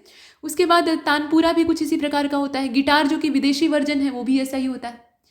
और ये वाद्य यंत्र जो है, इसमें एक चीज़ और है कि जिन पर छोटी हथौड़ी या डंडों की चोट से आघात किया जाता है, तो इससे बजने वाले वाद्य यंत्र भी इसी श्रेणी में आते हैं। मतलब एक ही प्रकार में बहुत सारी सब ब्रांचेज हैं। तो इसमें गोटू वाद्यम और स्वर मंडलम इस तरह के नाम लिए जाते हैं। तो ये वाद्य यंत्रों के कुल मिलाकर मोटे प्रकार थे। अब यहाँ आप लोक संगीत के जुड़े हुए वाद्य यंत्रों को देखेंगे तो तार वाले वाद्य यंत्रों में तुम्बी होती है। ठीक है, तुम्बी जो है उसमें तार लगा रहता है। और पंजाब में जब सिख लोग भांगड़ा करते हैं ना तो उसमें इसे बजाते हैं। इसके बाद एक तारा जो है वो एक तार वाला यंत्र होता है, उसमें सिर्फ एक तार होता है ध्वनि निकालने के लिए। जो घुमक्कड़ साधु होते हैं वो इसे बजाकर दरवेशी करते हैं। दो तारा जो होता है उसमें दो तार होते हैं, बाउल के द्वारा इसको बजाया जाता है। इसके बाद आप देख रहे हैं चिकारा, ये मुड़ा हुआ यंत्र होता है। मध्य प्रदेश, उत्तर प्रदेश और राजस्थान में जो हिंदी भाषी बेल्ट है वहाँ यूज़ किया जाता है। दिलरुबा या इसराज को आपने पीछे देखा था, तो ये पंजाब में ज़्यादातर फेमस है। उसके अलावा पूर्वी भारत में रविंद्र संगीत के दौरान भी इसका अभ्यास किया जाता है। ओना विल्लू ये केरल में है और ये भी बांस से बना होता है। लकड़ी से ही ज़्यादातर बने होते हैं, उसमें तार वगैरह लगा रहता है, लेकिन ये जो है ये बांस की लकड़ी का बना होता है। सरिंदा ये जनजातीय वाद्य यंत्र है। संथाल इसे इस्तेमाल करते थे आमतौर पे, और बाद में राजस्थान में भी चला जाता है और असम में भी इसका यूज़ होने लगता है। सारंगी जैसा दिखता है लेकिन सारंगी से थोड़ा भिन्न होता है। अब इसके बाद फूंक मारकर बजाए जाने वाले वाद्य यंत्रों में सबसे पहले तो बांसुरी आती है, लेकिन बांसुरी का यहाँ उल्लेख न करके पहले आपको एक पुंगी दिया हुआ है। कहते हैं ना पुंगी बजा रहे हैं, तो पुंगी बजा रहे हैं मतलब बीन बजा रहे हैं। अब ये सपेरों के द्वारा इस्तेमाल की जाती है। उनका दावा होता है कि भाई बीन बजाएंगे तो नाग नागिन निकल कर आएंगे, फिर पकड़ा जाएगा उन्हें, इच्छाधारी मणि प्राप्त की जाएगी। ऐसा कुछ नहीं होता है। तो ये बीन की ध्वनि मादक होती है, इसमें कोई संदेह नहीं है, लेकिन सांप का इससे कोई सरोकार नहीं होता। सुखोई हुई तुरई और दो बांस की छड़ियाँ होती हैं, इसके द्वारा इसे बनाया जाता है। तो बीन का स्ट्रक्चर आपने देखा ही है। कुल मिलाकर उसमें सारी करामात फूंक मारने की होती है और अंगुलियों के मूवमेंट की होती है। इसके बाद अलगोझा को आप देख रहे हैं, तो अलगोझा कुछ और नहीं होता है, इसमें दो बांसुरियों को अलग कर देते हैं, इसलिए कहते हैं अलगोझा। और उत्तरी पश्चिमी भारत में, विशेष रूप से पंजाब में, जब लोक संगीत का प्रदर्शन होता है तो इस वाद्य का सहारा लिया जाता है। तंगमुरी ये मेघालय की है, पर्वतीय क्षेत्र में लोग इसे बजाते हैं। तिट्टी जो है ये बैग पाइपर के समान होता है। स्पेनिश जो लोग होते हैं ना वो बैग पाइपर बजाते हैं। तो इसमें क्या होता है कि एक थैला होता है, कपड़े का होता है, कपड़े का बैग, और उससे बहुत सारे फूंक मारने के लिए इंस्ट्रूमेंट जुड़े रहते हैं। मतलब फूंक मारने के लिए अलग से उसमें नलियाँ होती हैं और जहाँ से ध्वनि निकलनी है उसके लिए अलग नलियाँ बनी होती हैं। तो देखने में ये बैंड जैसा ही होता है, लेकिन बीच में धातु के स्थान पे एक कपड़े के बैग का इस्तेमाल किया जाता है जिसमें बहुत सारे पाइप जुड़े रहते हैं, इसलिए इसका नाम है बैग पाइपर। तो कभी कभी क्या होता है कि इसको कपड़े से बनाते हैं और कभी कभी ऊपर से कपड़ा लगा देते हैं, अंदर इसको फ्लेक्सिबल बनाने के लिए चमड़े का इस्तेमाल करते हैं। तो बकरी का चमड़ा या भेड़ का चमड़ा इसमें इस्तेमाल करते हैं। और ये आप देख रहे हैं कि तिट्टी जो है वो कुछ इसी प्रकार का है। दक्षिण भारत में इसका इस्तेमाल होता है और विशेष रूप से केरल और आंध्र प्रदेश में इसको बजाया जाता है। मशक को आप देख रहे हैं, ये गढ़वाल क्षेत्र राजस्थान और उत्तराखंड का जो पूरा इलाका है, लगभग सिर्फ गढ़वाल रीजन ही नहीं, इसके अलावा उत्तर प्रदेश में भी लोकप्रिय है। तो ये हमने यहाँ देखा फूंक मारकर बजाए जाने वाले यंत्रों को। दो वैरायटी और है, एक तो आघात करके यानी चोट देकर बजाए जाने वाले, जिन्हें कि आप पीट कर बजाते हैं असल में, तो वो वाद्य यंत्र है। और दूसरे टकरा कर, मतलब कोई चीज़ उससे टकराई जाती है तो आवाज़ निकलती है। तो जिन पर हम चोट देकर यानी उन्हें पीट पीट कर बजाते हैं, तो उसमें घुमोट जो कि ड्रम जैसा होता है, ये गोवा में जब गणपति उत्सव मनाया जाता है, मतलब गणेश जी को 11 दिन के लिए लाते हैं, अभी शुरू होने वाला है, सितंबर में स्टार्ट होगा, तो उसमें बजाया जाता है। और इदक्का जो है वो डमरू जैसा होता है, उसमें भी चोट दी जाती है।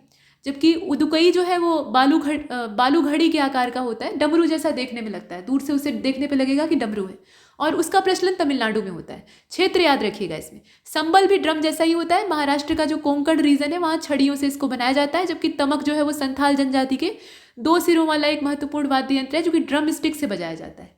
ड्रम को पीटने के लिए जिस स्टिक का यूज़ करते हैं उसी से इसको भी पीटा जाता है। और डिग्गी जो है, इसको कहीं कहीं डुग्गी भी कहते हैं।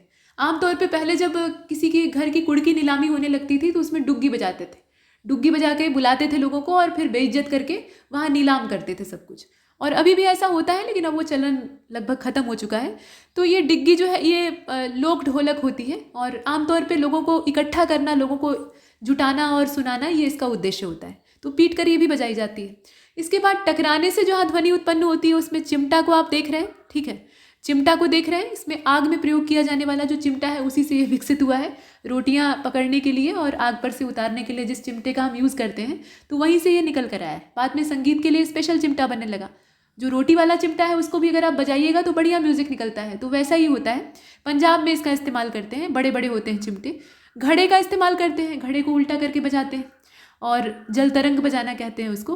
अंडेलू जो है इसका उपयोग कीर्तन में होता है। इसमें क्या है कि खोखली रिंग बनी होती है, धातु की 2 गोलाकार खोखली रिंग होती है, उसमें टकराव किया जाता है तो वो बजती। ऐसा हमने देखा।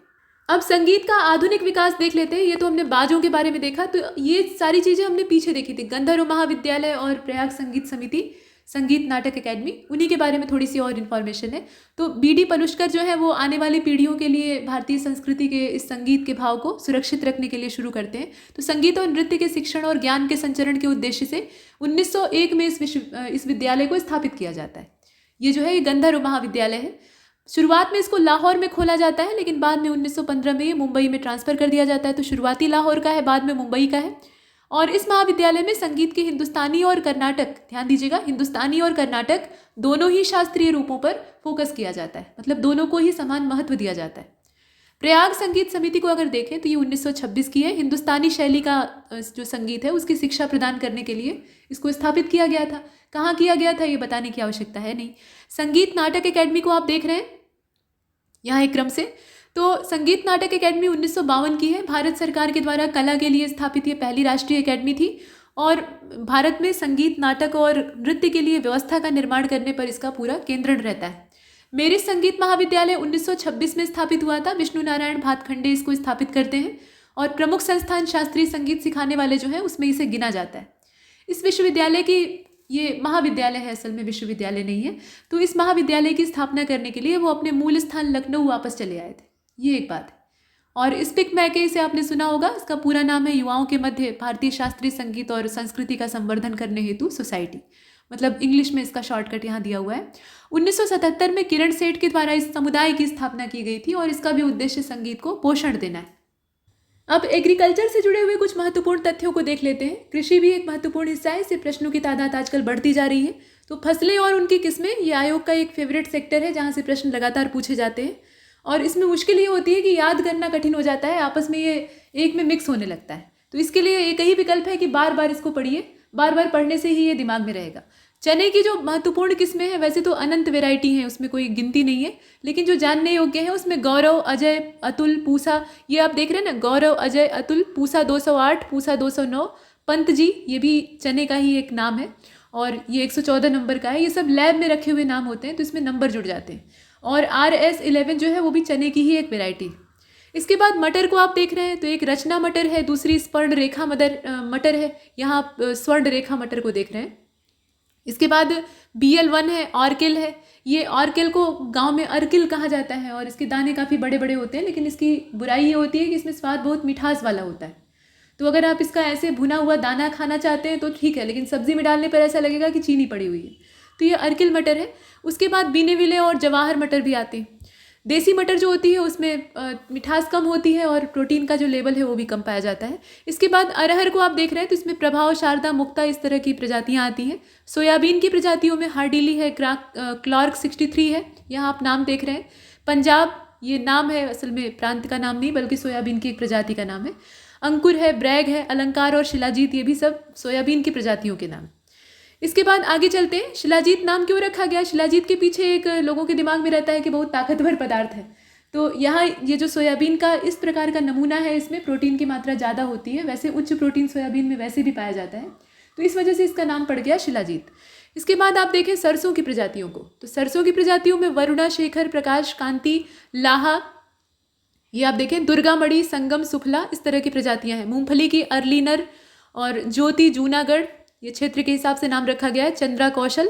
गेहूं की प्रजातियों में सोनालिका है, प्रताप है, गिरजा है, शैलजा, अर्जुन, मुक्ता, सुजाता, जनक, शेरा भी एक गेहूं है, जयराज है, यूपी 368 है और यूपी 262 है, इस प्रकार के नाम है।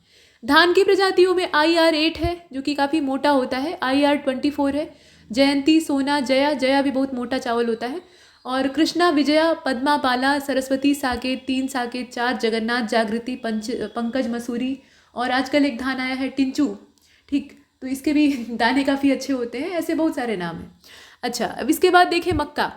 तो मक्के की प्रजातियों में गंगा सफ़ेद है, गंगा 3 है, गंगा 5 है, ये सब नंबर पड़े हुए हैं, और रणजीत, दक्कन, हिमालयन 1, 2, 3। इसके अलावा हाई स्टार्च है, इसमें स्टार्च का लेवल ज़्यादा होता है। अच्छा, BL 42 है, जवाहर, देखिए यहाँ जवाहर नाम जो है आपने पीछे भी देखा है ना, तो यहाँ फिर से आ गया। मटर की प्रजाति में आपने जवाहर देखा था, तो ये आपस में मैच भी करते हैं, तो इसीलिए बार बार पढ़ने से ही ये कन्फ्यूज़न दूर हो सकता है। विक्रम, किसान, सोना, विजय, ये सब नाम है, और प्रोटीना है। इसके अलावा अंबर, श्वेता, तरुण, नवीन, ये सब मक्के के नाम हैं। ज्वार की प्रजातियों में CHH, यहाँ आप देखिए CSH1 है, CSH3 है, CSH9 है, और स्वर्ण भी एक प्रजाति है जो कि ज्वार की है। इसके अलावा CSP1 है, CSP3 है, ये सब नंबर पड़े हुए हैं। और भी प्रजातियां हैं जो मुख्य हैं वो दी हुई हैं। कपास की प्रजातियों में श्यामली, लोहित, अंजलि, बीकानेरी, सुविन, सुजाता, ये सब है। गन्ने की प्रजातियों में सब BO करके हैं, तो इसमें BO 43, BO 47, BO 49 और BO 65 देखने में किसी राइफल के नाम लगते हैं, लेकिन ये असल में क्या है, ये सब गन्ने की प्रजातियां हैं। कॉफ़ी की प्रजातियों में ओल्ड चीक्स, कुर्ग और कैंट्स, इसके अलावा S288 मतलब 288, इस तरह की प्रजातियों के नाम आते हैं। आलू की प्रजातियों में कुफरी, अलंकार, कुफरी, चमत्कार, कुफरी स्थान का नाम है। अच्छा, कुफरी बहार, कुफरी सिंदूरी और कुफरी ज्योति, ये सब आलू की प्रजातियां हैं जिन्हें कि आप यहाँ क्रम से देख रहे हैं। तो जब एग्जाम में पूछेगा तो आपको कुफरी देकर नहीं पूछेगा, नहीं तो पहचानना आसान हो जाएगा। इसमें आपको सीधे देगा अलंकार किसकी प्रजाति है, चमत्कार किसकी प्रजाति है, या फिर पहचानिए कि सिंदूरी कौन से प्रोडक्ट को कहा जाता है, मतलब किस पौधे की प्रजाति है, तो इसमें आपको पहचानना होगा। इसके बाद हम देखेंगे यहाँ बागवानी को, यानी उद्यान विज्ञान को हम पढ़ने जा रहे हैं थोड़ा सा। तो बागवानी परिषद यानी बागवानी बोर्ड की स्थापना नेशनल लेवल पर हुई थी 1984 में, और एक स्वायत्त सोसाइटी के रूप में इसका पंजीकरण हुआ था 1860 के सोसाइटी अधिनियम के तहत। मुख्यालय इसका गुड़गांव में है, यानी गुरुग्राम में है, जो कि हरियाणा में है, आप जानते हैं। तो ये एक बेसिक इन्फॉर्मेशन थी जहाँ से हम बात शुरू कर सकते हैं। इसके अलावा सेंट्रल इंस्टीट्यूट ऑफ हॉर्टिकल्चर यानी केंद्रीय बागवानी संस्थान, ये मेजीफेमा यानी नागालैंड में स्थापित हुआ था 27 मार्च 2006 को। इसकी डेट आप याद रखेंगे। और पुष्प के अंडाशय के परिवर्तित, अब यहाँ से मोड चेंज हो गया है, यहाँ से कुछ फुटकर बातें हम करेंगे। तो पुष्प के अंडाशय के परिवर्धित भाग को फल कहा जाता है, यानी अंडाशय ही विकसित होता है और वही फल कहलाता है। मतलब मोटे तौर पे आप कहें कि फल जो है वो असल में पौधों के पुत्र और पुत्रियों के समान होते हैं, उनसे जो बीज निकलते हैं उनसे फिर नए पौधे जमते हैं। तो ये क्रम है, मतलब ये अंडाशय का परिवर्धित भाग होता है। और फल के दो हिस्से होते हैं, एक तो फल भित्ति होती है, दूसरा फल मतलब मूल फल होता है। तो मूल फल असल में बीज होता है जिसे कि हम खाने के बाद फेंक देते हैं, और उसकी फल भित्ति का ही ज़्यादातर सेवन करते हैं। हालांकि कुछ मामलों में हम बीजों का भी सेवन करते हैं, लेकिन आमतौर पर फल भित्तियाँ ही ज़्यादा खाई जाती हैं। तो फल भित्ति का निर्माण अंडाशय की दीवार से तथा बीज का निर्माण बीजांड से होता है, ये ध्यान दीजिएगा। कुछ जो है वो फाल्स फ्रूट होते हैं। अब फाल्स फ्रूट कौन से होते हैं? इसमें आभासी फलों में अंडाशय के अलावा पुष्प के अन्य भाग जैसे कि पुष्पाशन या बाह्य दल से इनका विकास हो जाता है, तो इनको आभासी फल कहा जाता है। मतलब असल में ये ऐसे होते नहीं हैं। तो सेब, नाशपाती, अमरूद, कटहल, अनानास, इसके अलावा लीची, अंजीर, इस तरह के जो फल हैं, मतलब पौधों से निकलने वाले फल हैं, वो इस प्रकार के आभासी फलों में गिने जाते हैं। अनिषेक फल होते हैं, तो अनिषेक फलों में कभी कभी क्या होता है कि अंड कोशिका यानी जो एग सेल होती है उससे बिना निषेचन के इनका निर्माण हो जाता है। मतलब निषेचन नहीं होता है, जैसे पक्षियों में बोगस एग होते हैं ना, मतलब वो अनफर्टाइल होते हैं, तो उसी टाइप का। तो एक सेल से बिना निषेचन के इनका निर्माण हो जाता है, तो इनको अनिषेक फल कहते हैं। और चूंकि ये फर्टाइल नहीं होते हैं, मतलब इनके अंदर जो बीज उत्पादन की क्षमता है वो नहीं होती है, या अगर बीज होते भी हैं तो उनके अंदर ग्रोथ का पावर नहीं होता है। पपीते में हालांकि होता है, अंगूर में भी होता है, लेकिन केले के अंदर आप देखते होंगे कि केले से बीज नहीं निकाला जा सकता, ठीक, उसकी जड़ें ही वहाँ पर उगाने का काम करती हैं। तो इस तरह के फल इसमें आते हैं। इसमें कुछ अपवाद भी हैं, और मोटे तौर पे जो फल होते हैं उनमें बीज ज़्यादातर निकम्मे होते हैं। और ऐसे फल जिसमें कि विटामिन प्रचुर मात्रा में पाए जाते हैं, तो उसमें आप विटामिन ए में आम पपीता को ले सकते हैं। पपीते में भी अच्छा खासा सोर्स होता है विटामिन ए का। और विटामिन B1 और B2, यानी विटामिन B1 को रासायनिक तौर पे हम कहते हैं थायमिन, यहाँ नाम आप याद रखेंगे। इसमें इस तरह के प्रचुर स्रोत में आप देख रहे हैं काजू, अखरोट, बादाम और अनानास आते हैं। इसके बाद आप विटामिन B2 राइबोफ्लेविन को देख रहे हैं, बेल, पपीता, काजू, लीची, ये सब इसमें आते हैं। विटामिन सी में बारबेडोस, चेरी और आंवला भी इसमें आता है, विटामिन सी का बहुत अच्छा स्रोत है। और अमरूद के अंदर भी विटामिन सी होता है। खट्टे फल जितने होते हैं उनमें विटामिन सी की उपस्थिति आमतौर पर होती है, जिसमें कि नींबू, साइट्रस परिवार जो है जितने भी हैं, लेमन, लेमन का मतलब नींबू ही होता है, तो यहाँ वो दोनों दिया हुआ है। मीठी नारंगी जो मीठा नींबू होता है, तो ये सब इसमें आते हैं। अच्छा, कार्बोहाइड्रेट की उपलब्धता की अगर बात करें तो कार्बोहाइड्रेट ऊर्जा का स्रोत है, आप जानते ही हैं। प्रचुर मात्रा में ये कुछ जो फल है उनमें पाया जाता है, जैसे कि रेजिन्स हैं, इसके अलावा अनानास, पिंड खजूर है, करौंदा है, केला, बेल, शरीफा, जामुन, इन सब में पाया जाता है। प्रोटीन की उपलब्धता की अगर बात करें तो काजू में करीब 21% प्रोटीन होता है, बादाम में 20% होता है, अखरोट में सिर्फ 15% होता है, लेकिन तब भी होता है। और वसा की उपलब्धता, तो वसा भी शरीर को ऊर्जा देती है, आक्सीकृत होकर ये ऊर्जा का उत्पादन करती है, आप जानते हैं। और इसमें आप देख रहे हैं कि जो फल होते हैं, तरह तरह के फल, फलों में कुछ जो है वो नट्स होते हैं, जैसे कि अखरोट है, इसमें 64.5% वसा होती है। बादाम में थोड़ा कम होती है, 58.9, काजू में 46.9 होती है, और एवोकेडो में होती है, एवोकेडो आपने देखा होगा, और नहीं देखा है तो नेट पे सर्च कर लीजिएगा, तो उसमें 22.8% वसा पाई जाती है, यानी सबसे ज़्यादा मात्रा वसा की होती है अखरोट में। लेकिन यहाँ जो ओमेगा 3 फैटी एसिड होते हैं वो आपको सपोर्ट करते हैं। इसके बाद कैल्शियम की मात्रा किस में पाई जाती है उसे आप देखें तो लीची, करौंदा, यहाँ आप देख रहे हैं लीची, करौंदा, अखरोट, बेल, ये सब है। आयरन के स्रोत के तौर पे करौंदा, इसको हम देख सकते हैं। खजूर में भी भरपूर आयरन होता है, अखरोट में भी होता है, सेब में भी होता है। यहाँ सिर्फ हम फलों की बात कर रहे हैं। और फास्फोरस में, फास्फोरस की उपलब्धता के मामले में लीची है, अखरोट, काजू, बादाम, ये सब आते हैं। मतलब कुछ ड्राई फ्रूट्स हैं और कुछ नॉर्मल फ्रूट्स हैं, तो इन्हें हमने देखा। सामान्य हिंदी को देख लेते हैं। इसमें विपरीतार्थक शब्द खत्म नहीं हो रहे थे, लगातार चल रहे थे। और यहाँ शब्द दिया है, विपरीतार्थक शब्दों का क्रम दे रखा है। तो भव्य का जो विपरीत शब्द होता है यानी विलोम होता है वो साधारण हो सकता है, फूहड़ भी हो सकता है। भारी का हल्का हो जाएगा, भावनीय का अभावनीय हो जाएगा, भीतर का बाहर हो जाएगा, भूतपूर्व का अभूतपूर्व हो जाएगा, भोग्य का अभोग्य हो जाएगा, भ्रांत का निर्भ्रांत हो जाएगा, मंद का द्रुत हो जाएगा, मधुर का कर्कश, तीक्ष्ण, कटु, अमधुर, ये सब हो सकता है। मर्यादित का अमर्यादित है, भाग्य का अभाग्य है, भारी भरकम का हल्का फुल्का है, भिन्न का अभिन्न है, भीतरी का बाहरी है, भेद्य का दुर्भेद्य अभेद्य दोनों हो सकता है, भोज्य का अभोज्य है, मंगल का अमंगल है, मजेदार का बेमजा है, मनुज का तनुज है और मलिन का निर्मल है।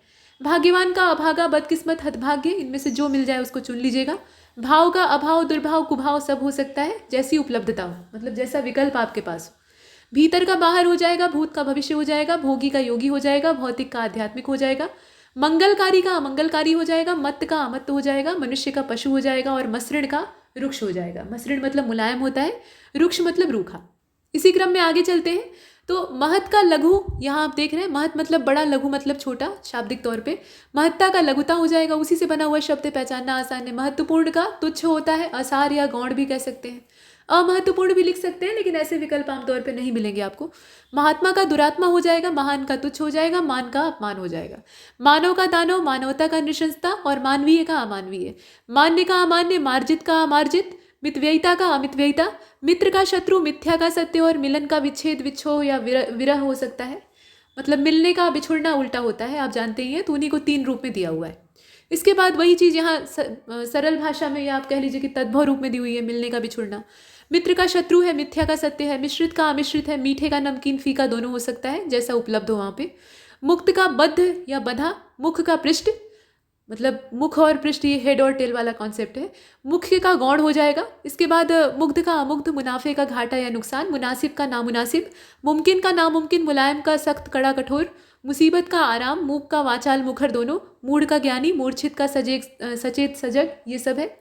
इसके बाद मूर्त का अमूर्त होता है, मूल्यवान का मूल्यहीन होता है, मृत का जीवित होता है, मेल का वैमनस्य या अनबन दोनों हो सकता है, मैत्री का अमैत्री हो जाएगा, मोटे का पतला या महीन हो जाएगा, मोहित का अमोहित, और इसके अतिरिक्त मौके का बेमौका और मौके का बेमौके हो जाएगा। ये क्रम से आप देख रहे हैं। इसी क्रम में देखते हैं मौन का वाचाल। यहाँ आप क्रम से देखिए अगला वाला, मौन का वाचाल, मौलिक का अमौलिक और यथार्थ का अयथार्थ। यथार्थ का मिथ्या भी हो सकता है, यथेष्ट का कम हो जाएगा, यश का अपयश हो जाएगा और यशस्वी का अयशस्वी हो जाएगा या फिर अपयशी हो जाएगा, ये भी लिखा जा सकता है। इसके बाद याचक का अयाचक हो जाएगा, ये आप देख रहे हैं। इसके बाद यहाँ देखें, याचित का अयाचित हो जाएगा, युक्ति युक्त का अयुक्ति युक्त हो जाएगा, युद्ध का शांति होता है, युवा का वृद्ध होता है, योग का वियोग होता है, भोगी का योगी होता है। अच्छा, युवा का विलोम बाल क्यों नहीं हो सकता? तो हम पीछे नहीं जाएंगे, हमेशा आगे जाएंगे। इसके बाद योग का वियोग आप देख ही चुके हैं, योग्य का अयोग्य हो जाएगा, योग्यता का अयोग्यता हो जाएगा, यौगिक का अयौगिक हो जाएगा और यौवन का वार्धक्य हो जाएगा। यौवन मतलब जवानी, वार्धक्य मतलब बुढ़ापा, और रक्षक का भक्षक हो जाएगा, रक्षित का आरक्षित हो जाएगा। यहाँ आप देखें, संक्रमित भी हो सकता है, रचना का ध्वंस या विनाश दोनों हो सकता है, रचित का अरचित, रद्द का बहाल, रसिक का अरसिक और रसीला का नीरस, ये आपने देखा। रहम दिल का बेरहम, राग का विराग या द्वेष, रागी का विरागी, राजतंत्र का जनतंत्र, राजा का रंग, रात का दिन, रिक्त का पूर्ण या भरा, रुचि का अरुचि, रुचिकर का अरुचिकर, रुक्ष का मृदु, रूढ़िबद्ध का रूढ़िमुक्त और रूपवान का कुरूप। ये आपने एक क्रम से देखा। अब यहाँ से हमारा करंट अफेयर स्टार्ट होता है और करंट अफेयर में पहले टेबल आप देखते हैं, पुरस्कार, सम्मान, विजेता और संगठन जिसके द्वारा पुरस्कार दिया गया है और उसके बारे में कुछ खास जानकारियाँ ये सब दी हुई हैं। मतलब कुल मिलाकर 4 कॉलम में इस टेबल को बांटा गया है। तो पहले NHRC की लघु फिल्म पुरस्कार को हम देख रहे हैं, जो कि तेलुगु लघु फिल्म स्ट्रीट स्टूडेंट्स को मिला है और राष्ट्रीय मानवाधिकार आयोग के द्वारा ये पुरस्कार दिया जाता है। मतलब नेशनल ह्यूमन राइट कमीशन की बात हो रही है। NHRC से आप वैसे भी समझ सकते हैं। अकुला संदीप की ये फिल्म है, 7वीं शॉर्ट फिल्म अवार्ड प्रतियोगिता में 2 लाख रुपए के प्रथम पुरस्कार के लिए इसको चुना गया है, स्ट्रीट स्टूडेंट। और 1.5 लाख रुपए का जो दूसरा पुरस्कार है वो रोमी मैतेई की फिल्म है कर्फ्यू, उसको मिला है। तो ये दोनों नाम आप याद रखेंगे, पहला स्ट्रीट स्टूडेंट और दूसरा कर्फ्यू। इसके जो निर्देशक निर्माता हैं उनके भी नाम आप याद रखेंगे। पुरस्कार राशि से कोई मतलब नहीं है, वो यहाँ नहीं पूछी जाएगी। इसके बाद आप देखें नृत्य शिरोमणि पुरस्कार, जो कि कुचिपुड़ी नृत्यांगना अपर्णा सतीशन को मिला हुआ है। और इसके बारे में विशेष जानकारी ये है कि 7 दिवसीय जो अंतर्राष्ट्रीय शास्त्रीय और लोक नृत्य महोत्सव था, 13वें कटक महोत्सव में इन्हें सम्मानित किया गया और ये आयोजन उत्कल युवा सांस्कृतिक संघ उड़ीसा के द्वारा आयोजित किया गया था। तो जो प्रायोजक का नाम यहाँ से गायब है ना, वो यहाँ पर दिया हुआ है, ध्यान दीजिएगा। उत्कल युवा सांस्कृतिक संघ, ये उड़ीसा का है। यहाँ विजेता जो है इनका नाम है अपर्णा। इसके बाद अद्वितीय जल और साहसिक कार्निवाल भारतीय संस्करण है, अंतर्राष्ट्रीय पुरस्कार इसका मिला हुआ है। और यहाँ आप देखें, ये देखिए मध्य प्रदेश के वार्षिक पर्यटन प्रचार कार्यक्रम जल महोत्सव को फितूर के द्वारा ये दिया गया है और इसके द्वारा ये एरलिबर पत्रिका के साथ आयोजित जो सक्रिय पर्यटन प्रतियोगिता है उसके 26वें संस्करण में दिया गया। तो कुछ खास जानकारियाँ यहाँ आप देख रहे हैं, किसके द्वारा दिया गया वो आप जानते रहिए। इसके बाद हिलाल पाकिस्तान को आप देखिए, माइक्रोसॉफ्ट के संस्थापक बिल गेट्स को ये मिला हुआ है, पाकिस्तान की गवर्नमेंट ने दिया है। क्यों दिया है? तो बिल गेट्स को पाकिस्तान में पोलियो के उन्मूलन में मदद करने के लिए ये दिया गया है। पाकिस्तान का ये दूसरा सर्वोच्च नागरिक सम्मान है। जैसे अपने देश में है ना, भारत रत्न सर्वोच्च होता है, उसके बाद पद्म पुरस्कारों का क्रम होता है, पद्म विभूषण, पद्म भूषण और पद्मश्री। तो पद्म विभूषण जो है वो दूसरे नंबर का हमारा सर्वोच्च नागरिक सम्मान होता है, तो उसी के समकक्ष आप इसे समझ सकते हैं। इसके बाद गणतंत्र दिवस परेड की सर्वश्रेष्ठ झांकी का पुरस्कार यूपी की झांकी को मिला है और झांकी का थीम क्या था? उत्तर प्रदेश सरकार यहाँ पे प्राप्त करने वाली उसकी पुरस्कार विजेता रही है। और इसमें जो थीम था वो क्या था? एक जिला एक उत्पाद और काशी विश्वनाथ धाम का जो पूरा विषय था उसको इसमें फोकस किया गया था। और दूसरा स्थान कर्नाटक की झांकी को मिला, जिसमें कि पारंपरिक हस्तकला का पालना ये दर्शाया गया था उसे। और मेघालय राज्य के 50 साल पूरे करने के लिए, यहाँ आप क्रम से देखें, 50 साल पूरे और महिलाओं के नेतृत्व वाली सहकारी समितियों और स्वयं सहायता समूहों को श्रद्धांजलि पर झांकी निकालने के लिए मेघालय को तीसरा स्थान मिला था। तो सिर्फ अपनी पोजीशन ही नहीं बल्कि बाकी जो सेकेंड और थर्ड है उनको भी आपको याद रखना चाहिए। तो सेकेंड इसमें कौन है? कर्नाटक है और थर्ड मेघालय है। यहाँ यूपी गवर्नमेंट इसको रिसीव की है। आगे बढ़ते हैं। यहाँ आप देख रहे हैं ICC spirit of cricket award 2021 Daryl Mitchell को दिया गया, जो कि न्यूजीलैंड के क्रिकेटर हैं। अंतर्राष्ट्रीय क्रिकेट परिषद यानी आईसीसी के द्वारा ये दिया जाता है। यही इसके बारे में खास बात है और कुछ जानने लायक नहीं है। इसके बाद माधवराव, यहाँ आप देखें पुरस्कार को, 18वां ये था स्वर्गीय माधवराव लिमाये पुरस्कार, और ये नितिन गडकरी जी को दिया गया है, जो कि कौन है ये बताने की आवश्यकता नहीं है। ये सड़क परिवहन और राजमार्ग मंत्री हैं और अच्छा काम कर रहे हैं। नासिक पब्लिक लाइब्रेरी सार्वजनिक वाचनालय जो है उसके द्वारा ये पुरस्कार दिया गया है। अब केंद्रीय सड़क परिवहन और राजमार्ग मंत्री को पहली बार वर्ष 2020-21 के लिए कार्यक्रम खासदार यानी दक्ष संसद सदस्य की श्रेणी में इस पुरस्कार से नवाजा गया है। तो सक्रिय रूप से काम करने के लिए इन्हें जाना जाता है। हालांकि इनका स्वास्थ्य बहुत अच्छा नहीं होता है और उसके बावजूद ये लगातार काम में लगे रहते हैं। 17वें वार्षिक बैंकिंग प्रौद्योगिकी सम्मेलन पुरस्कार 2020-21 नेक्स्ट जनरेशन बैंकिंग में 3 अवार्ड दिए गए। कर्नाटक बैंक को ये अवार्ड मिला और भारतीय जो बैंक संघ है, यहाँ ध्यान दीजिएगा देने वाला कौन है, भारतीय बैंक संघ इसको देता है। और 3 श्रेणियों के पुरस्कार जीतने पर यहाँ पे बात की गई थी। तो वर्ष का सर्वश्रेष्ठ प्रौद्योगिकी बैंक, ये बेस्ट फिनटेक एडॉप्शन, जबकि एआई और एमएल और डेटा एनालिटिक्स का सर्वश्रेष्ठ उपयोग करने के मामले में सभी विजेता जो हैं उसमें शामिल थे। तो मूल रूप से इसमें कर्नाटक बैंक और भारतीय बैंक संघ को भी अगर आप याद रखते हैं तो आपका प्रश्न हल हो जाएगा। इसके बाद दादा साहब फाल्के अंतर्राष्ट्रीय फिल्म महोत्सव पुरस्कार 2022 को आप देख रहे हैं और इसमें film of the year award दिया गया पुष्पा द राइज को, ये फिल्म है। और सबसे ज़्यादा अच्छी फिल्म माना गया शेरशाह को, यहाँ क्रम से आप देखें, ठीक है, ये देख रहे हैं आप। सर्वश्रेष्ठ अभिनेता का पुरस्कार रणवीर सिंह को मिला है और ये फिल्म 83 जो है उसके लिए दिया गया। जबकि मिमी जो फिल्म आई थी जो कि सैरोगेसी पर आधारित थी, सैरोगेसी के दुष्परिणाम मतलब उसका साइड इफेक्ट क्या हो सकता है, उसमें सैरोगेट मदर की भूमिका में कृति सेनन थी, तो उनको ये दिया गया। इसके बाद आगे चलते हैं। अच्छा, दादा साहेब फाल्के अवार्ड फंक्शन जो था उसके बारे में कुछ खास बात है कि मुंबई में इसको ऑर्गेनाइज किया गया था, जो कि फिल्मों का केंद्र भी है। Dada Saheb Phalke international film festival award 2022 में भारतीय सिनेमा की समृद्धि का जश्न मनाया गया और इसे आज़ादी के अमृत महोत्सव से जोड़ दिया गया। तो इतनी ही बात थी। अब इसके बाद भरोसेमंद सार्वजनिक क्षेत्र की कंपनी का पुरस्कार मिला हुआ है, महारत्न कंपनी है ये, कोल इंडिया लिमिटेड, इसको, और उद्योग मंडल एसोचैम जो है उसके द्वारा इसको दिया गया। इतना ही इसमें खास है।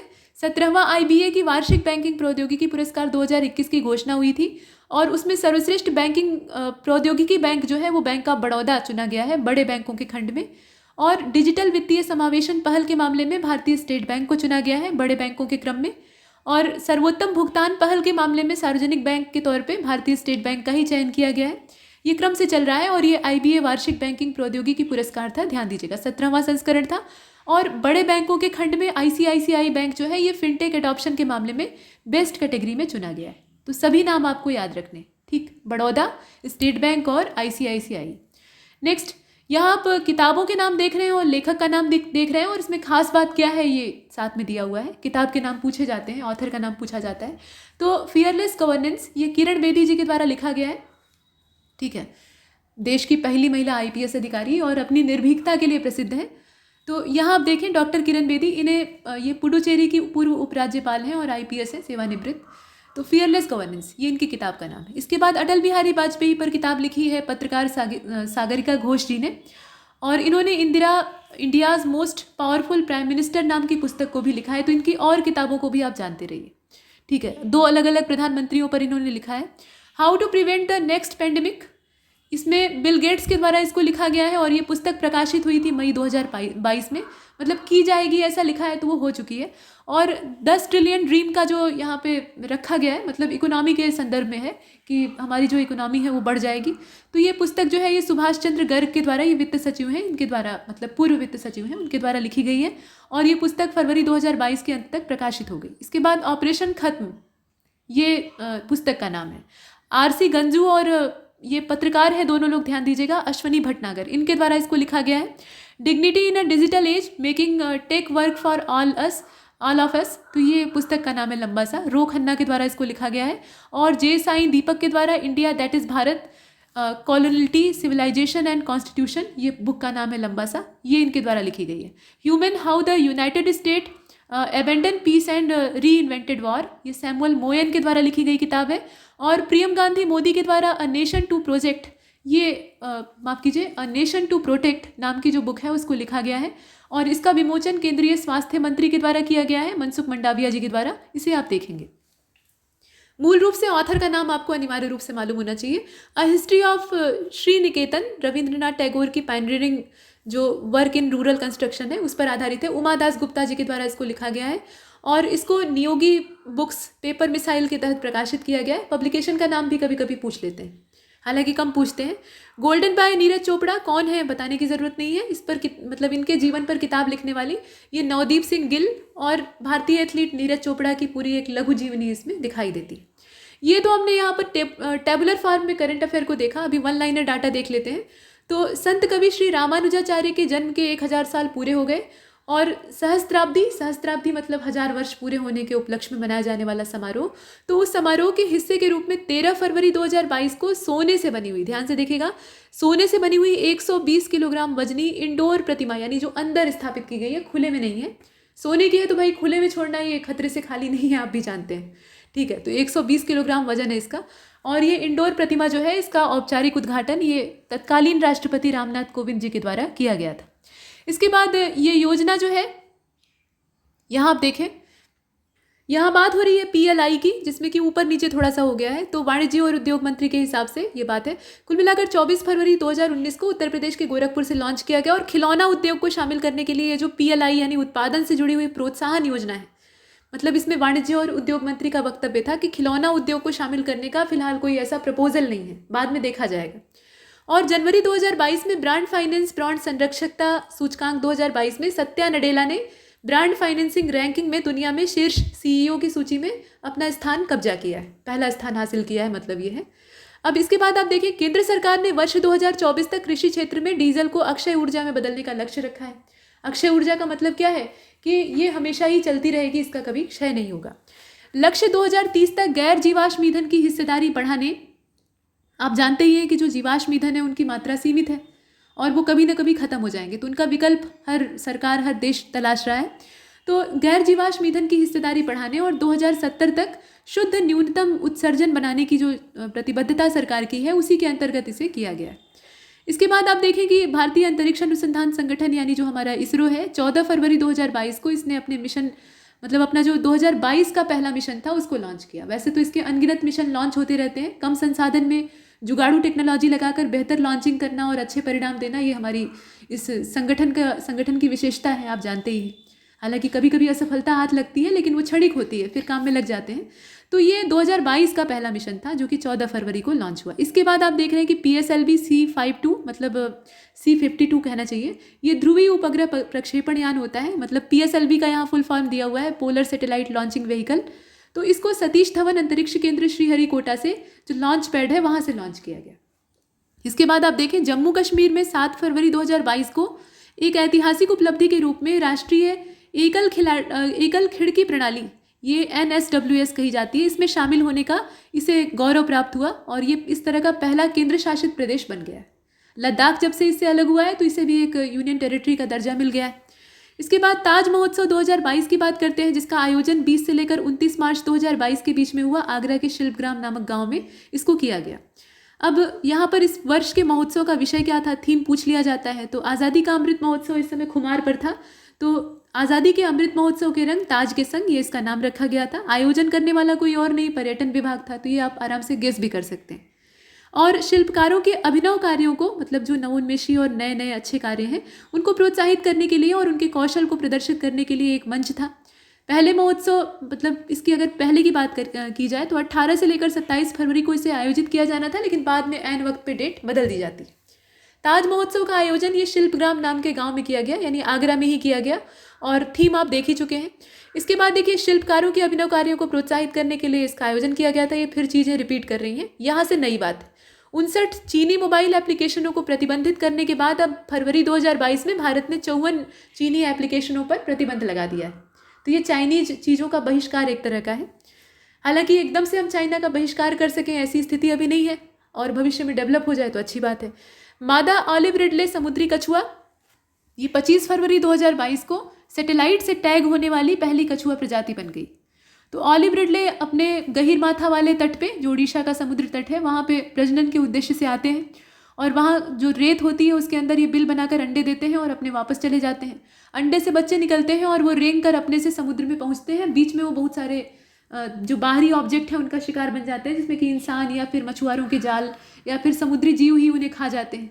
तो इस तरह की बहुत सारी उनके साथ दुर्घटनाएं होती हैं, तो उससे संरक्षण देने के लिए वो क्षेत्र संरक्षित किया गया है। तो ये आपने देखा, और सैटेलाइट से अब इसको टैग भी किया जाएगा। ये हमारे यहाँ मेहमान होते हैं। नासा के पार्कर सोलर प्रोब ने अंतरिक्ष से शुक्र की सतह की पहली दृश्यमान प्रकाश छवियां ली हैं। तो शुक्र के बारे में जानने में हमें और इससे सहायता प्राप्त होगी।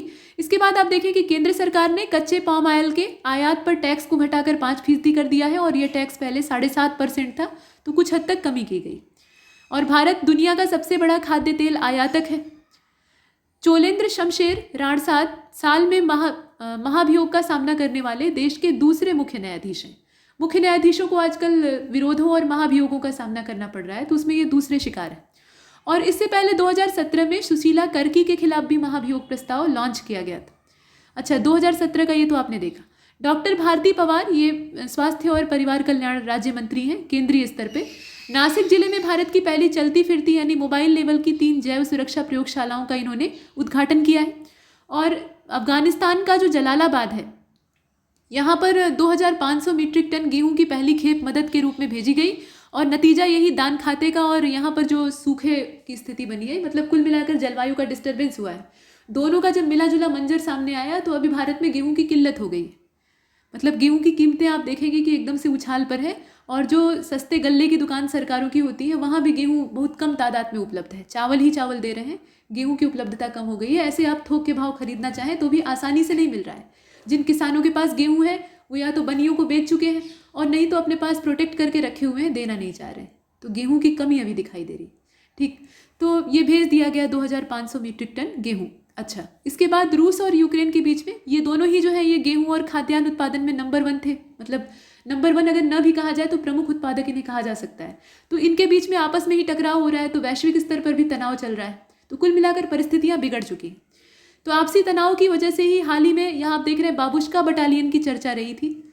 अब यहाँ कॉन्स्टिटोनोवस्का और बाबुश्का बूढ़ी महिला की एक सेना, ये 2014 में वहाँ संघर्ष शुरू होने के बाद स्वेच्छा से काम कर रही है। तो आपने सुना होगा कि रूस ने भाड़े पर सैनिक भर्ती करने शुरू किए हैं, तो इस तरह के भाड़े के सैनिकों का भी चलन चल रहा है। अब यहाँ पर जस्टिन ट्रूडो का नाम आता है, जो कि कनाडा के प्रधानमंत्री हैं। यहाँ देखें आप, और फरवरी 2022 में कोविड स्वास्थ्य नियमों के खिलाफ ट्रक वालों का जो विरोध प्रदर्शन था, उसको समाप्त करने के लिए नेशनल इमरजेंसी डिक्लेयर कर चुके हैं। और श्रीहरिकोटा से इसरो ने 14 फरवरी 2022 को PSLV C52 के द्वारा EOS 04 और इंस्पायर सैट-1, इसके अलावा इनसैट 2TD नाम के जो उपग्रह हैं, उनको लॉन्च किया है। तो ये कुछ करंट अफेयर का डाटा था। इसमें इतना ही। तब तक के लिए नमस्कार।